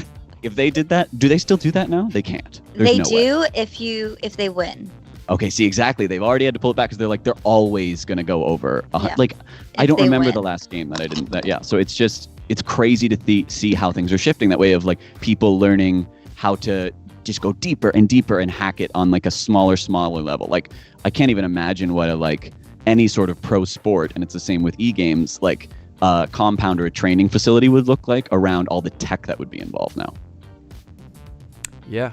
Yeah, reading the split-second reaction times down to this. Yeah, that's true. You guys lost me. Hey, Ice. Ice is here. What's going on? How are you? Oops, I forgot to tell people. Smash like, everybody. I always forget. Hit that like button if you're watching on YouTube. Hit that subscribe button if you're new. We're here with Tyler Check, and we're talking about all sorts of things. We're talking about beverage choices. We're talking about stashes, video games, podcasts. A little bit of everything. A little bit of everything. Well, Tyler, now that the pandemic is here and you're no longer on stage, how have you been coping with that? Like, are you still doing virtual shows? So it's interesting. I have like kind of so we, like I was saying kind of earlier about with Suitcase, which would be kind of one of my main areas of like theater work that I'm still actively like doing with my work as like artistic director there. And we went pretty hard at the beginning of the pandemic because we had a whole spring tour lined up for our new show, Stronger Together. And when that went away, we noticed very quickly we got 1 week done at the beginning of March, and it was kind of going to start up again in April. We were like, okay, we got it. How can we pivot this? How can we get it online? That's when I applied for the Canada Performs thing and a couple other things that kind of like happened. And then it was just about as quick as possible trying to like create something for that. So we kind of like made big pushes of like switching all that learning stuff, that's when I figured out Instagram lives, and like it's the first time I ever done a stream of anything, like setting that up and those kind of things. So I was just kind of like very early, like trying to learn those programs and do it kind of that way. And then, like I said, after kind of May, there was a mental health week in May that we kind of like partnered with the George Hull Center in Etobicoke, which is like a resource center for like families and children dealing with mental health stuff. And after that, it just felt like, and I think a lot of people got this, there was this like exhaustion from like that aggressiveness towards like trying to create and trying to this, that we just decided we were fortunate enough that we're a small enough company that we can kind of like, as we like scale back operations, we can kind of just simmer at a very easy place, where certain companies that have like a building, for example, like a theater space that they run, whereas we're mostly school tours, they have to keep the lights on. They have, you know what I mean? Like so they had to create. Yeah. And we just kind of decided, and this was also as a lot of stuff was happening, obviously with like Black Lives Matter. And I was like, we need to like, there is no reason for me to be occupying space here. Like, you know, like for me to be, so it was just kind of like, realizing that it was a time for us to back up, make some like new connections, new resources, because we were definitely feeling also at the beginning of pandemic of seeing that need for, even within our own company, like more diversity, more conversations, and just more networking with other groups and other organizations.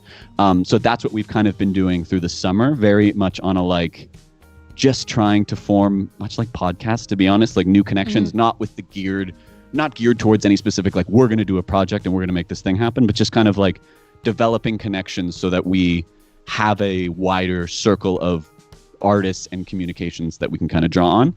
And then that has turned now to, hopefully for next spring, we're kind of flipping that show on its head and creating like a virtual experience that will go into classrooms. And that's hopefully going to be an across Canada thing. So it'll be a little bit choose your own adventure, whereas the show before was like you watch a stream of the theater show.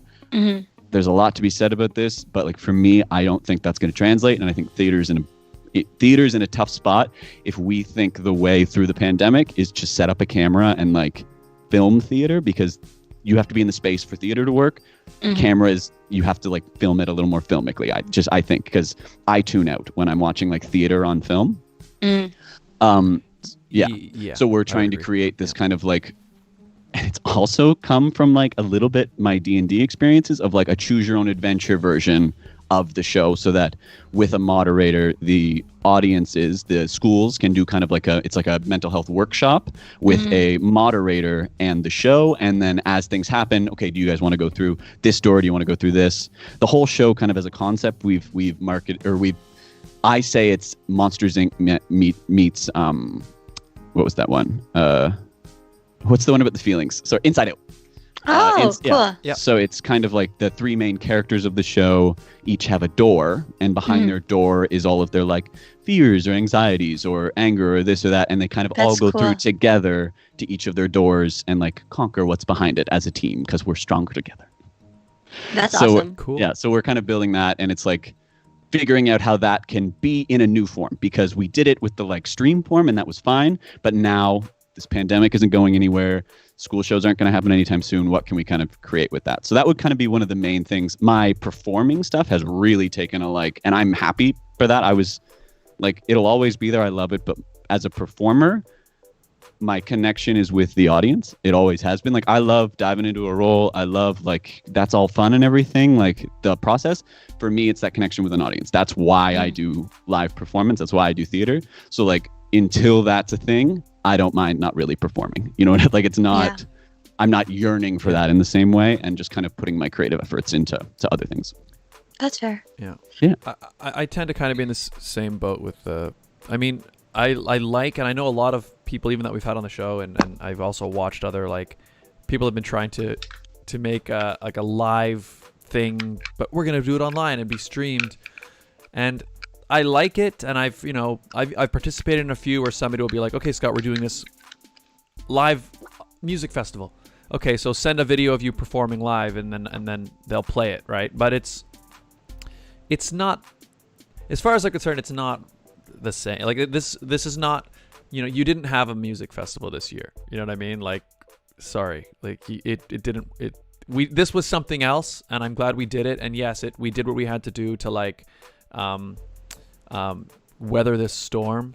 But yeah, unfortunately, it's not there's something about being there live and it being real, and I'm willing to wait for it. I'm just I think there's just other things that we can focus on, you know what I mean? Like there's like benefits, like you kind of mentioned about, I'm sure you've been able to chat with people on this, for example, that you wouldn't have been able to beforehand because of the fact that they were too far away or whatever. And it's like, if we pick up the situation with that handle and focus on that stuff, then the other stuff will be there when it gets there, because there are huge benefits to the form that we're able to do now. And I think sharing the work and sharing the creation, I think, is so important in this time, because we're able to make new connections. We are able to like set really solid foundations for what's going to come, but it is a slow burn. Whereas at the beginning of the pandemic for me, all of my creative work felt like a sprint. Like it was like, be the first to get a stream going, be the first to get a this doing, like, and that is not conducive to creating good, whatever that means, art. Yeah. And I think that's why we were kind of just in a good position in that, because we were already doing the show live, and furthermore, we were already doing the show live from a home studio. It wasn't a huge transition for us. The only thing that really changed was now Regine and I are on 2 different places, and then obviously the guests are in their own place as well. So in that way, we were kind of already set up with it. Like I think it would have been worse if I had never live streamed at all or used, but I was already using the software, so we were already kind of going. And that's why, like, it's funny, the gaming stream started because of the pandemic, because it felt weird not doing a show like that. So I wanted to be live, and it grew out of that. But yeah, in terms of like, I'm a musician as well, and like the live aspect, I mean, the way I see it is like, you know, yes, there are live concerts and there's something fun about that, but at that point you're kind of just making a music video, right? And yeah, and if you're gonna make a music video, make a music video. You know what I mean? Like, don't like why spend the time making like, I think this sounds so silly, but resistance is futile in this time. Like, this time is gonna happen. That's what it's showing to all of us. So like, what can we do to make the most of it, I guess, or just to like even explore new ways of what it opens up as opportunities as opposed to what it limits.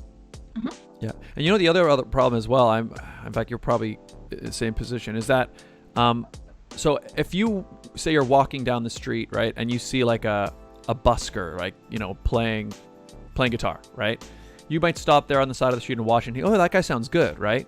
But then if somebody picks out their phone and then records that busker, right, if the microphone is not right, or if there's a lot of people talking, or like the atmosphere is not right, or the recording isn't in the right, like, it can really impact what people think of that performance just based on how it's recorded, you know. And it's something that, it's why, like, I would be very hesitant to want to just, oh yeah, I'm going to perform live, okay, and you're going to record it. Like, it will sound very different depending on the quality of the recording going through somebody's speakers and sent out. I record you when you're performing, and I put it on social media. Hey. Yeah, and I mean, and it's fine, but it's very like, it's still very well, no, yeah, but no, I wasn't. But what I was saying is there's an entire other technical side that people aren't aware of. Whereas like, and I've even seen it when I'll see like a live performance of a band, say on some award show. And I'm like, wow, does that sound terrible? And that's just because maybe they didn't, maybe the people mixing it didn't do a good job. And so because I'm so sensitive of how a bad mix can ruin a sound, I'm very hesitant to like want to just throw something out there to be like, yep, this is me and my guitar in front of, you know, I'll just put it on my phone, throw it on Instagram and start playing. I'm like, yeah, I mean, maybe it'll sound good, but I would rather plug this into a mixer and plug this, you know, and get things sounding the way I want it to. Whereas if I was playing live, you know, in an actual room, it's not that it's more forgiving, but I think there's something about the way the sound sounds live in a room than it does hearing it through speakers. And so because of that, I just think it's, and also there's a whole atmosphere as well of just being in a live setting. Yeah. You don't actively engage with a video screen the way you would, you know, a concert in person.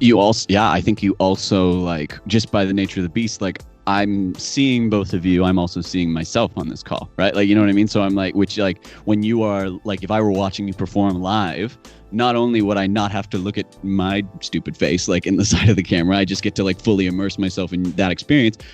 But it's also the, like, play on, and I don't know if this sounds kind of wooey, but it's like, the sound might even sound similar, but the silence and the space doesn't. You know what I mean? Like, it's like that, like when you finish and the sound is still there for a second, or the feeling is still there for a second, or like there's just a disconnect there. Like, I think you're totally right. And yeah, about that live aspect. And then when you were saying, it made me think of something a friend of mine said when you talked about, like, there's probably more people involved, and there's things like, I think we as artists, and a lot of the time we're asked to do 1.5 million different things in the industry, especially in Canada, like to make that happen. Like, you are running like this, for example, you're running a stream here. You are like the audio tech, you're like the video person, you're managing, you're producing, you're doing all these things that, like, things that often give off that vibe online generally have a whole whack of people, each working at their specific field of that thing. And to try, and I know I've had to really do that, because in the similar sense of, like, trying to learn these these programs and these things like for streaming and these kind of things, when they don't go as well as someone who's been doing it for years, I'm like, oh, but then it's like, well, of course it's not going to. Like, you're also doing this and running that and doing, so kind of, yeah, navigating that and just trying to be conscious of it, I think, because it can get just super, like, it just can get feeling like you're just banging your head up against the wall with it a little bit. Well, you know what's also been interesting seeing is it's been less now, but especially earlier on in the pandemic when you had like mainstream celebrities, like movie star types, and they would put out some content and it would look awful. Like, I don't know if you saw where I'm just like, I'm used to seeing these people, you know, they've got full makeup and the stuff they're in is produced and it's written well and it's edited nicely because they're either on TV or they're in films. And then they decided to create something themselves, and it looks like the worst quality YouTube. Like, it's like they use maybe they use the front-facing camera on their phone, and they didn't know how to light them. And I'm like, gee. And it's just funny how you see this thing's also been the weird equalizer in that there are a lot of online shows that I watch, or even just YouTube content that looks better than some of the stuff that's being created by mainstream people, because you saw that you know, the regular mainstream television industry and film you have a huge crew, and so the person in front of the camera, they've maybe never even looked inside the viewfinder of a camera themselves. You know what I mean? They don't know anything about it other than my job is to sit here and deliver whatever I have to the camera. And suddenly you're seeing now they can't have that, and they're trying to recreate it, and it looks. I've seen some really cringy stuff where I'm like, do you remember that? Was it Imagine that they all did like oh, and you're just like. There's like 26 celebrities or whatever all singing Imagine in different keys and like that's what I mean, like at the very least, just couldn't you at the very least consistently pick a key, just like pick a tone. Yeah, exactly. Actually, you know what I saw? There was a video online that somebody added music to it. Did you see it? Where he transposes to all the keys. Yeah, so he kind of made it work, right? He said like and but I'm like, you know. Well, I think that's a perfect example of, I think you're exactly right, of like mainstream production and television or film or content creation was already in a tough spot because they were kind of losing the gatekeeper vibe because people were getting so good at self-publishing, self-creating and stuff like that. And this has just pushed it even further, because now that what they've lost in terms of the ability to like bring massive like person power together to get something done or to like do those things, it's just going even further. And I think it's super being highlighted right now as people see like even watching television now, like television, like on like shows and stuff, as opposed to like Netflix and everything. Like the commercials are cringy. Like the way it's all like, it's like you can see mainstream media losing a little bit, and they're all pivoting. Everyone's pivoting on like having to pivot to virtual and these other ways of doing things. And they're realizing that like the ad-based way of doing that, how they were managing isn't working, and like people online are getting so much more traction, and it's just this honesty and sincerity. That's what I think. That's the thing that this form, and the fact that now you could literally have a stream with anyone in the whole world, and nothing is going to stop you from broadcasting that to the whole world, talking about whatever you want. Like that is the sincerity and the honesty and the thing that we like get now, because no one can shut that down. No one can be like, well, no, you can't tune into that kind of thing. And I think that's what we can move forward with, as opposed to being like, how can we make it more like what's going on there? What does it need to be? Yeah, it's a cool time to be working kind of the new media world, because you know what it reminds me of is like, you ever watch old news coverage? Like say you watch like old, like news anchors talking. Like if you watch old footage from like the 60s and 70s where like the news, it was literally like an orange wall. Like it's just the anchor sitting in front of an orange wall, and they might have had the technology to project like one photo, you know? So like, and this is the news. This would have been like the 6 o'clock news that everybody watched. Is that what you used to watch? And it was, yeah, back in my day. Yeah. But no, you ever watch, you know, or even like, you know, if you watch, say Hockey Night in Canada, right? For people who are Canadian who know, right? If you watch the old interviews of Hockey Night in Canada, like it looks, by today's standards, it looks awful, right? Just the right. But the thing that's cool to me is they look a lot how a lot of YouTube content either used to look, because a lot of YouTube content has actually gone beyond that now, right? Now you're getting into the level of a lot of content creators are creating stuff that is at the level or above what is created by mainstream standards. And that's why I almost feel like we're almost seeing a new shift where it's going small again. So we're going through that period now, and in 10 years, that'll just be the mainstream, right? And I don't know what's going to happen on regular TV. Something's going to have to shift there, because I think it's too expensive, and people are creating it at a fraction of the cost and in much higher volume, right? So I think we're going to see some new big players come out. I don't know. It's a cool time to be alive. Well, I think it's more specific as well. Oh, sorry. No, I'm just going to interject real quick. Yeah. Speaking of new, Cindy with an S jumped into the comments saying, hi, came in to see my new queen.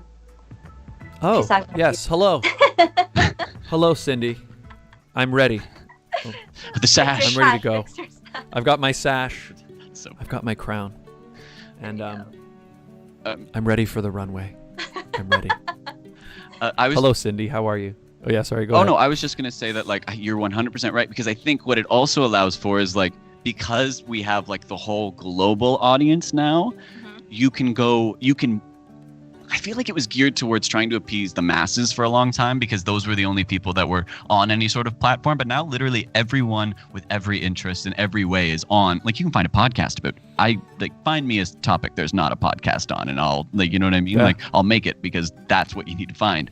But, like, because of that, your niche market that, like, maybe before, when you weren't able to communicate globally, you couldn't sustain yourself on. So you'd have to find ways to, like, mass market it a little bit more to the people around you. Now you can, like, be so niche and still have a huge following, because it's the niche everywhere, which I think is really cool. And it's allowing people to find a more honest and sincere voice. And it's also so much more empowering, because maybe you don't have 1 million people watching it, but maybe you have even, let's say, 1,000 people watching it, you know, something like that. Those are 1,000 people that are tuning in. Even, you know what? I don't know if I'm saying that. You got 10 people tuning in. Those are 10 people who genuinely care about what you are saying as an authentic human being. Yeah. And those 10 ride or dies are going to be far more beneficial to you as, like, a human being than 100 people who tuned in for 8 seconds. That's fair. Well, especially, you know, imagine you're a musician as well. Like, you can imagine if you got booked to play, a coffee shop, and 25 people showed up to watch you. That's a good night. Like, that's a good set. I would be very happy with 25, 30 people, especially if you don't play, the Scotiabank Arena with 25 people. But in the right venue, 25 people is a great night. And if I was doing that consistently, I'm a happy musician, right? I think we're getting back to that. Getting back to, if I can, because I think we're also all seeing the facade behind, like, life has to be this big fancy thing. That's one thing I've noticed through this, because I think at the beginning of the pandemic, and definitely prior to the pandemic, I was, like, in a dead sprint. Like, I was, like, scooting down the highway, pedal to the metal, let's go. I had, like, 1.5 years lined up of, like, shows, and was just going to be like 3 months here, 3 months there, like, let's go, let's, like, you know what I mean? Just like, yeah, literally, like, let's just, you know what I mean? And I thought I had to do that to create some sense of, like, comfort or, like, relaxedness in my life.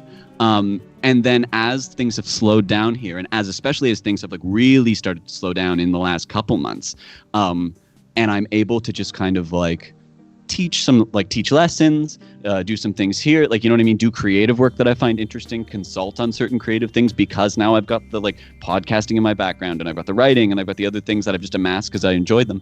Yeah. Like, that's all you need, right? You know what I mean? Like, if I'm not wanting for anything, why do I have to go, like, force myself to try and play you know what I mean? Like 100 people in a thing, or like, yeah, it's that we're figuring out now that there's something beautiful about being able to live, like, a normal life, like what people would think you can't have as a creative or as an artist, but, like, work it as a 9 to 5. It's never gonna have 9 to 5 hours, but, like, my life as an artist right now, which I've kind of really found a little bit healthier, has kind of transitioned into my life as, like, it's my job, but it's not like, you know what I mean? Like, I still have a huge amount of heart for it and a love for it and a passion, but it's not who I am, and I don't value my, like, self-worth off what's happening with it, or if I'm able to just do that. As long as I'm able to consistently, like, enjoy my experience and do things, be of service to people that I care about in those things, then that's really all you need, I think.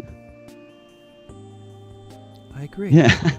It's been a weird time, this pandemic. It's allowed for a lot of, I guess a lot of, I don't know, soul searching might be the right word, in that, yeah, we've all had to look inward a little bit, and I think it's because whether we wanted to or not, things slowed down, and so you're sort of left a lot more with your thoughts, and you gotta think what really matters, and you gotta think, yeah, what's actually important to you, you know?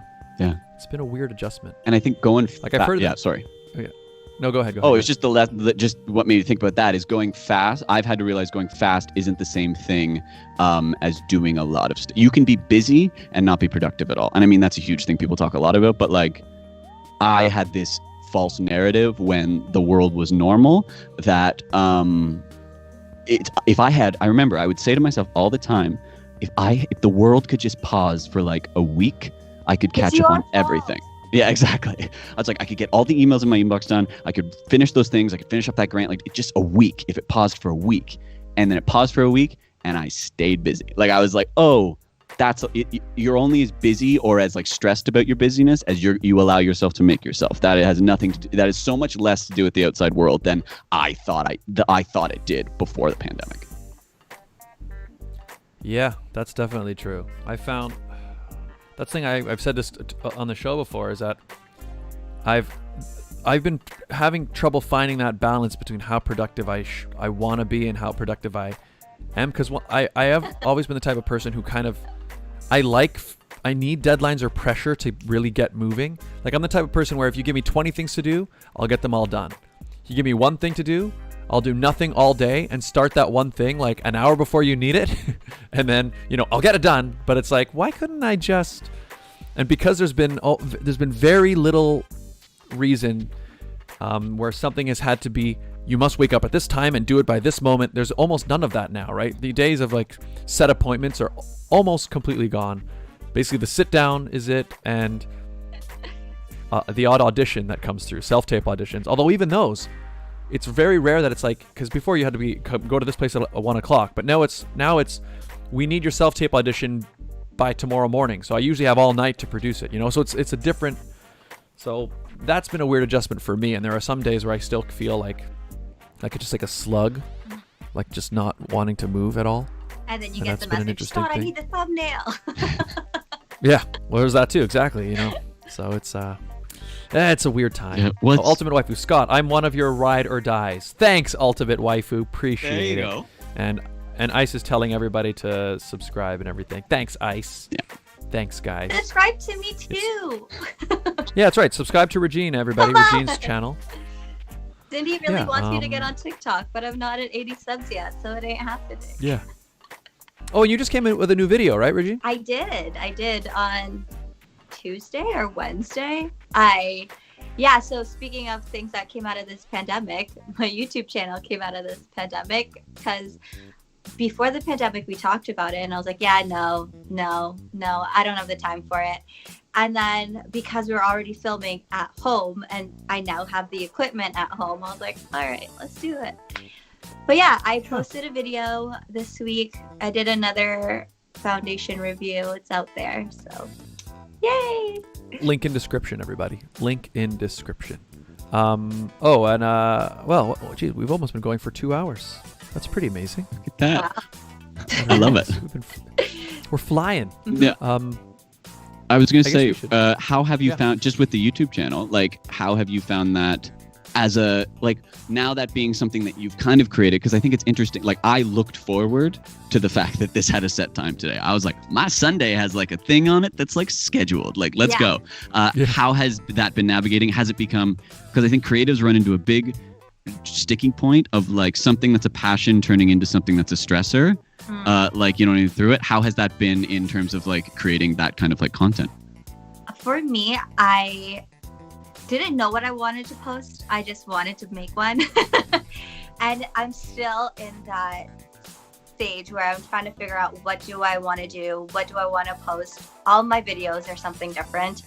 I like getting people's feedbacks too. But again, I'm not one of those YouTubers that like, okay, every week I'm going to put out, I actually thought I would be one of those people, but then I was like, just kidding.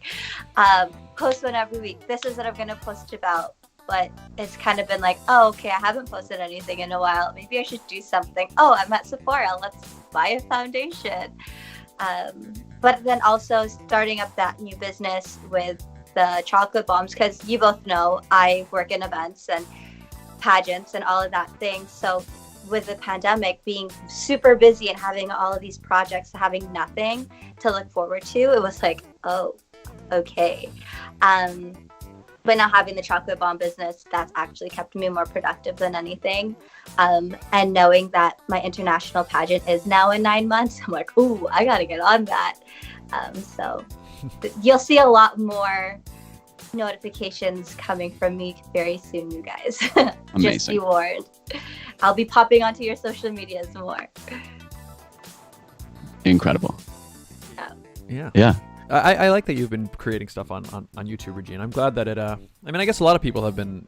This has been a time where people have been diving into new things, but I think it's good for you. I think it's good. Although I like what you just said there, Tyler, about turning it from the passion to something that stresses you out. Like, it's interesting how, like, I started gaming online for fun, like I said, because we had to skip one episode of the sit down. We were supposed to have a guest on, and then the quarantine happened, so we had to. We couldn't just. It was like literally the night before she was supposed to come in, and so I was like, okay, you know what? We don't have time to like figure out. I needed to like learn a bunch of stuff, like even how we're to have this split screen and things. So I took a week to learn that, but because that day I felt weird not being live, I jumped on and played a video game for fun. But then what ended up happening was people tuned in, and I was like, that was cool, let's do it again. And people tuned in again, and more people tuned in. And so then I kind of, before I know it, I was live streaming Monday to Friday every night now, and I've been doing it for months. And it's interesting because it started as this thing that I'll just do it for fun, and I am still doing it fun. I love doing it, but it is interesting how I do now feel like I've got an audience who's tuning in. I do feel a responsibility, and they're here right now, exactly. And you guys are awesome, but I do feel there's an obligation I have to them as well, that I'm like, okay, well, I got to make sure. And that's one of the things that, every night now I have been going in almost to the minute. When I announce that I'm going to be on at 8:30, like 8:31, my stream is live, So how and I've been doing that. Sit down, it starts at 11. Just kidding. Well, I know it's my one Sunday morning. Yeah, exactly. But even that, we're pretty much right on time, right? Now we are. Yeah. Yeah. So it's been an interesting thing where it does. Yeah, this was something I did just for fun because I like being live online. But now I do feel like it's something I almost have to do, and it's weird because I'm like, I don't have to do it, but part of me says I do. Yeah. What's interesting that you said it's that active service part, almost like about being like, I feel a responsibility, because I think that is a hugely beneficial motivator to us as human beings. We want to, like, as long as human beings have been around, we've been like, okay, if this is the group of people I got around here, I got to do it for this group. Like this is my like people, and that's how we make it work. And that's like a rooted foundational thing about us. So yeah, I feel like that's to look into the world and be able to see like, where am I resonating with people and where can I be of service in those ways, I think is a huge, like, that motivates me way more than when I want to get up and edit one of my own. Well, I mean, the podcast is good because I know it's helping, but I have to remind myself why I'm doing it. If I'm doing it because I want to like have this podcast and edit it together and do a whole, because I'm a fancy man, like that's not going to get me up in the morning to do it. But thinking like I was able to either share what this artist is saying, or maybe this will connect it to someone else. And like, yeah, and that's why you said something about the feedback and everything as well. I think that's so important. And that's, we're seeing these platforms. I think the live stream probably with video games is the same thing. We're seeing it less as like a broadcast one-way thing, and seeing it so much more, even in this conversation. I love how it's been interspersed with like comments. Like it's a living, breathing thing that is a communication platform, social media, as opposed to just media. Like I feel like for a while it was like just like look at my thing and like it if you like it. Now it's like a way for people to communicate a little bit more, which I appreciate. Yeah, I agree. The gaming thing, it was interesting, as before the pandemic, I didn't fully understand it. Like, I mean, I watched a bunch of YouTubers that, and a bunch of them play video games, and I do usually for the game, or I like their personality and stuff, but I wasn't really somebody who regularly consumed live streamer content, and I didn't fully understand what it was. But then as I've started doing it and I've started having an audience, what I've realized, the thing I equate it to is I remember when I used to play hockey as a kid, and after practice, almost every time we would always go to one of the kids' houses and we would switch on the N64 and we would play like GoldenEye, like multiplayer for like hours. You know what I mean? And that was like a social thing that we all did. And what I realized is that when you turn on a live streamer and you're playing usually the same game, sometimes you play with them, or sometimes you're interacting with them in the chat while you play your own game and they're playing. But what I've realized is it's kind of recreating that feel, where you're able to sit at home you're by yourself, and because especially now we're going through a pandemic, you can't go anywhere, right? But what I find is that the connection that people build with like a live streamer is that connection. It's that feel of, yeah, I'm by myself playing video games, which can be an isolating thing to be doing, but it doesn't feel that way because you're actually doing this with somebody, you know? And it's a really cool thing that I've seen that I wasn't aware of it before I started doing it, and now I see it's really I don't know, I feel like it's an important thing. So after the pandemic, Scott, are you still gonna be gaming nightly, weekly, daily? I mean, I want to say yes. I mean, my guess is, like, I imagine Monday nights used to be band rehearsal every Monday, right? So I've got to think that's gonna start again. So I don't know if I'll continue to be able to do it Monday to Friday every night, but sorry guys. I'll be doing it as much as I can for sure. But I mean, there are going to be things that I think happen in the evenings that I will. The other thing about live performers is they tend to work at night in the evenings, you know. So we'll see.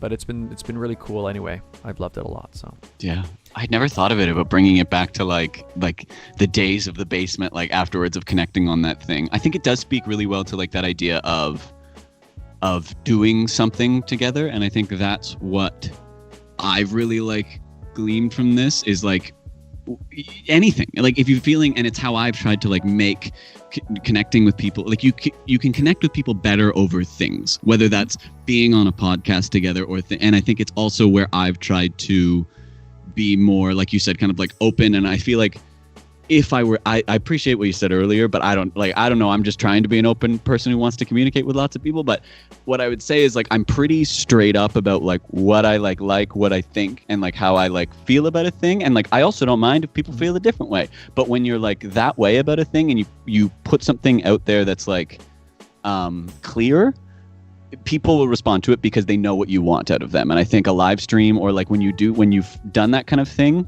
it's a little bit easier to engage with than someone who's just trying to be like, I want to present for the sake of presenting and I want you to like me. You know what I mean? We kind of like recoil from that, where it's like, I'm doing this thing and I'm going to be doing this thing whether not, it sounds kind of rude, but like whether you're here or not, this is what I would still be doing with my time. That's what people want to tune into. I've always said that I'm like, I can be interested in anything. What I'm interested in is people's passion for things. Like if someone's passionate about something, I don't care what it is, I'm going to be like, oh, cool. Like, tell me more about that, please. Because that's the important part is that passion. So if you're speaking with passion, and that's why I think the world has gone into more niche things, because we're seeing that we can find someone, no matter whatever that thing is, that, oh, I'm passionate about this. There's someone speaking passionately about it in that niche thing, and oh my gosh, there's this whole other community of it, and that's so powerful and so beneficial to have that. Mm-hmm. Yeah, that makes sense. It's a huge difference when you can tell when somebody is genuinely passionate about something, and you're right, there's something infectious about that. There's something about I guess people can detect it, and you can also detect usually when someone's being phony or like kind of putting it on. Mm-hmm. And I think that's why, yeah, I guess that's why so much like YouTube, for example, the personality is so important, because people want to feel like they're connecting with something, I don't know, real, I guess. Yeah.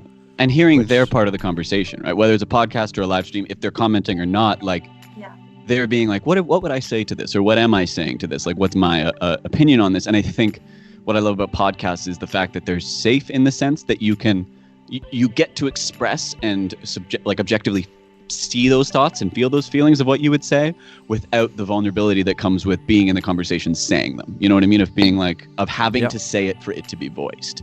Well, have you ever I found myself listening to like, say, like a podcast where maybe two people are debating something or arguing over something. Have you ever found yourself, sometimes I'm listening to it, say, in the car and I'm driving, and then somebody will like ask a question or give an opinion and I either disagree or I agree.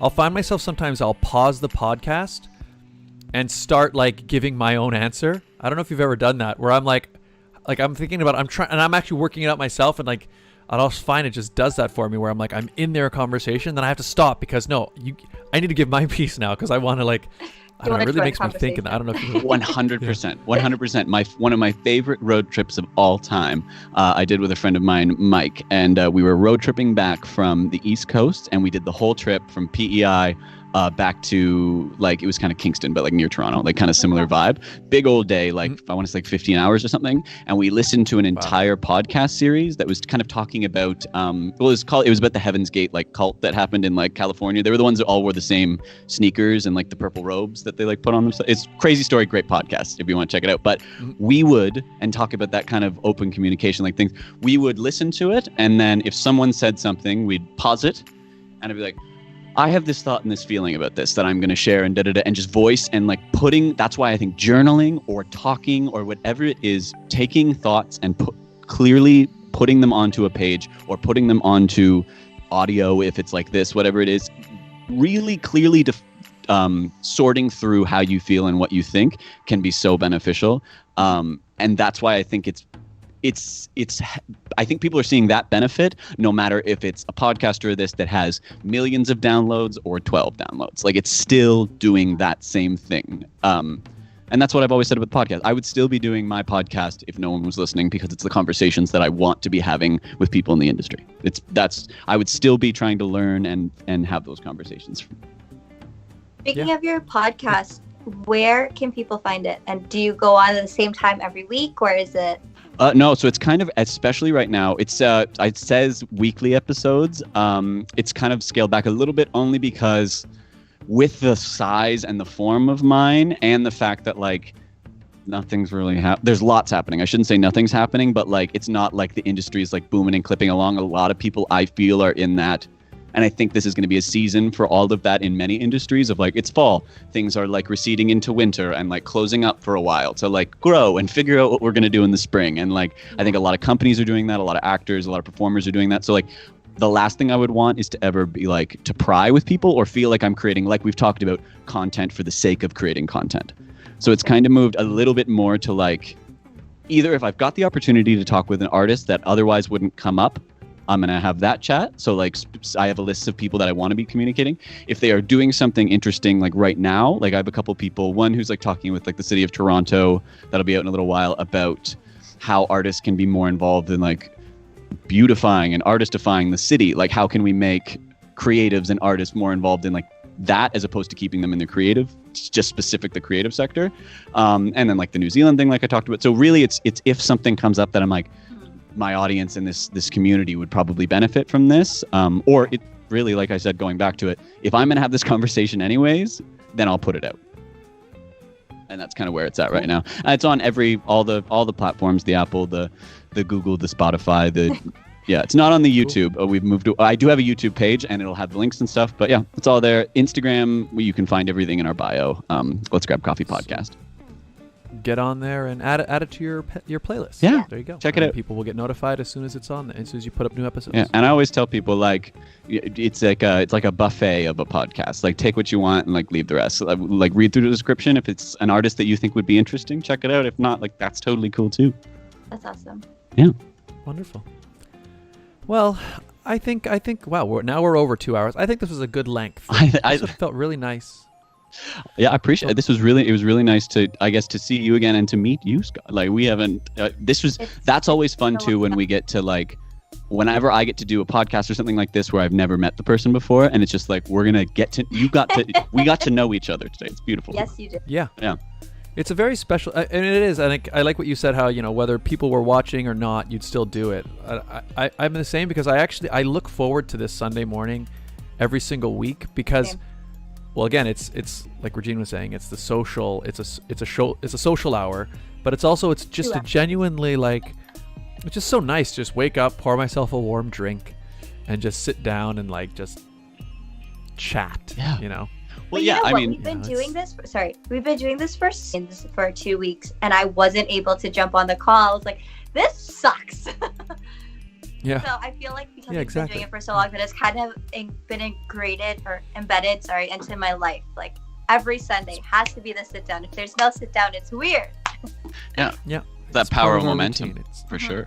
Yeah. For sure. And the ability, like, I mean, like, Exactly. let's say this and I, again, like, I just appreciate this. I appreciate the opportunity, and I appreciate that, like, I don't know when we would have probably ever connected again. And, like, had we met in person, I Yeah. definitely don't think we would have chatted for 2 hours. Like, you know what I mean? Like, I don't think we would have had the opportunity to really have such a fantastic conversation and, like, to really have this chat. So thank you for creating the space and the platform and the opportunity to do that. I'm glad that we finally got you on the show. Yeah, it's so nice to be here. Like I say this all the time. Like I've had lists of people in my mind of who I wanted to ask to bring on the show, and the pandemic has kind of helped because now people can't say they're busy. Yeah, exactly. I love that. I'm going to use that for the podcast too. Be like, hey, come on my podcast because I know you're not busy. Yeah, exactly. No, what, but seriously, what else are it's- you gonna do? Yeah, huh? exactly. It's great. It is great to be able to connect, like Scott said before. Like we've had people from all over the world basically now, and we have people tuning in from all over the world. So it's been an adventure. And speaking of adventure, sorry, I'm just gonna segue. Next, do you know what day is it today? In 3 days, Scott? I think 3 days or 2 days. 2 days. Do you know what's in 2 days, Scott? So Tuesday? Yes. The 3rd? He has no idea. This is embarrassing. Tuesday is in 2 days. Yes, but on Tuesday is going to be the sit down second birthday. Oh, really? Wow. Oh. So we started on November 3rd, 2 years ago. 2018. Yes. Wow. So we got to do something special next week, is what you're saying? We got to do something. Some kind of birthday Yeah. party. Happy early birthday. That's amazing. 2 years. Thanks. Yeah. I know, it's Thank you. crazy. And this time last year, we were starting off in the new studio. Oh, yeah, I guess it was about a year, but yeah. I was saying the show has gone through several Yes. iterations. Well, what an amazing thing. Mhm. What an amazing thing. All right, well, next week, birthday Yes. time. So I guess, Tyler, before we say goodbye, I mean, we talked about it a little bit already, but give me a final plug. Where can For people stuff? find your Sure. stuff? What the Instagram is? Wherever Yeah, you want that's people my to go. big one would be Instagram. You can check me out at Tyler Check, all lowercase. And through there, again, in my bio, that'll have links to Let's Grab Coffee, which is at Let's Grab Coffee. If you're interested in what we're kind of doing with Suitcase Theater, that'll be like kind of virtual content and workshops, choose your own adventure type stuff, all with the idea of coping strategies and stuff, mental health skills for kids ages K to grade 5 in classes. We're going to be touring that into schools in the spring. So you can look into that at the website. That's on Instagram as well. And then, all my kind of info and stuff that would be happening would be through, I'm mostly a Instagram person right now. That kind of would be where you can stay up to date with the stuff that I'm doing. Awesome. Cool. And Regine, where can people find You guys you? can find me on YouTube. I'll say at Scott Dion Brown. Let's take these off because it's hurting my ears. No, keep it on. We're almost done. So you guys can find me on YouTube. The link is in the description. You guys can also follow me on Instagram and Facebook and Twitter at It's Regine Alaina, as well as follow my pageant journey. 9 months till internationals, getting excited. So it's Ms. MS Galaxy Canada on both Facebook and Instagram. Where can they find you, Scott? You can find me right here, where you're watching this very show. Oh, Ultimate Waifu says, Scott, take your time. It's cool. I got stuff to do. So do you. Go do it. Yep. Thanks, Ultimate Waifu. Appreciate it. I think he was responding to when I was saying how, I'm going 5 nights a week and everything. Appreciate that, Ultimate Waifu. Yeah, you guys have been awesome. This has been an amazing thing. But you can find me right here on youtube.com/ScottDionBrown, twitch.tv/ScottDionBrown, dlive.tv/ScottDionBrown. You can also follow me right here on Instagram and Twitter, also Scott Dion Brown. But YouTube's the best place. I have a lot of videos on here. We do this show every week, obviously, which is a wonderful way to start your Sunday morning or evening, depending where you are in the world. I also do vlogs and video games and comedy skits and all that, and music as well, all that stuff. YouTube.com/Scott Dion Brown. Find me there. Ladies and gentlemen, what a day. What a day. This is a How's good the episode. crown feeling, Scott? Honestly, I'm used to it now. I'm good, and I almost feel like does the hair feel like it looks better? You've Like, moved it enough how that did I it's just? staying put now. Yeah. The comb has felt more natural. Like you've like gotten better at like if you go back and watch this, it'll be like struggle, and then you find your way with it. Yeah. Yeah. It's like by the end I've settled into my role as Regine Alaina. Perfect. I'm here. Look, the sash is now kind of on point. It's all just by the end. We got to where we needed to be. That's awesome. Well, again, Tyler, thanks for coming. It's been great catching up. Still see you with your coffee. Love it. Yeah, actually, to be honest, this one's empty, and I switched over to like the one that keeps it hot longer. So. Nice. Yeah, probably some time to eat something call. because now I'm getting the like coffee jitters from sitting and talking for 2 hours. Yeah, I gotta go eat myself. Yes, and also kind of 2 hours. I have to use the washroom as well, so I'm gonna take care of that. All right, everybody. Thank you guys so much for tuning in. We'll see you all next week for our next episode, our second birthday. Yay! And tomorrow night I'll be doing a Brawlhalla tournament as well, so I'll see you guys there. Bye. And yeah, Tyler, thanks again. This was great. And bye, everybody. Bye. Cheers.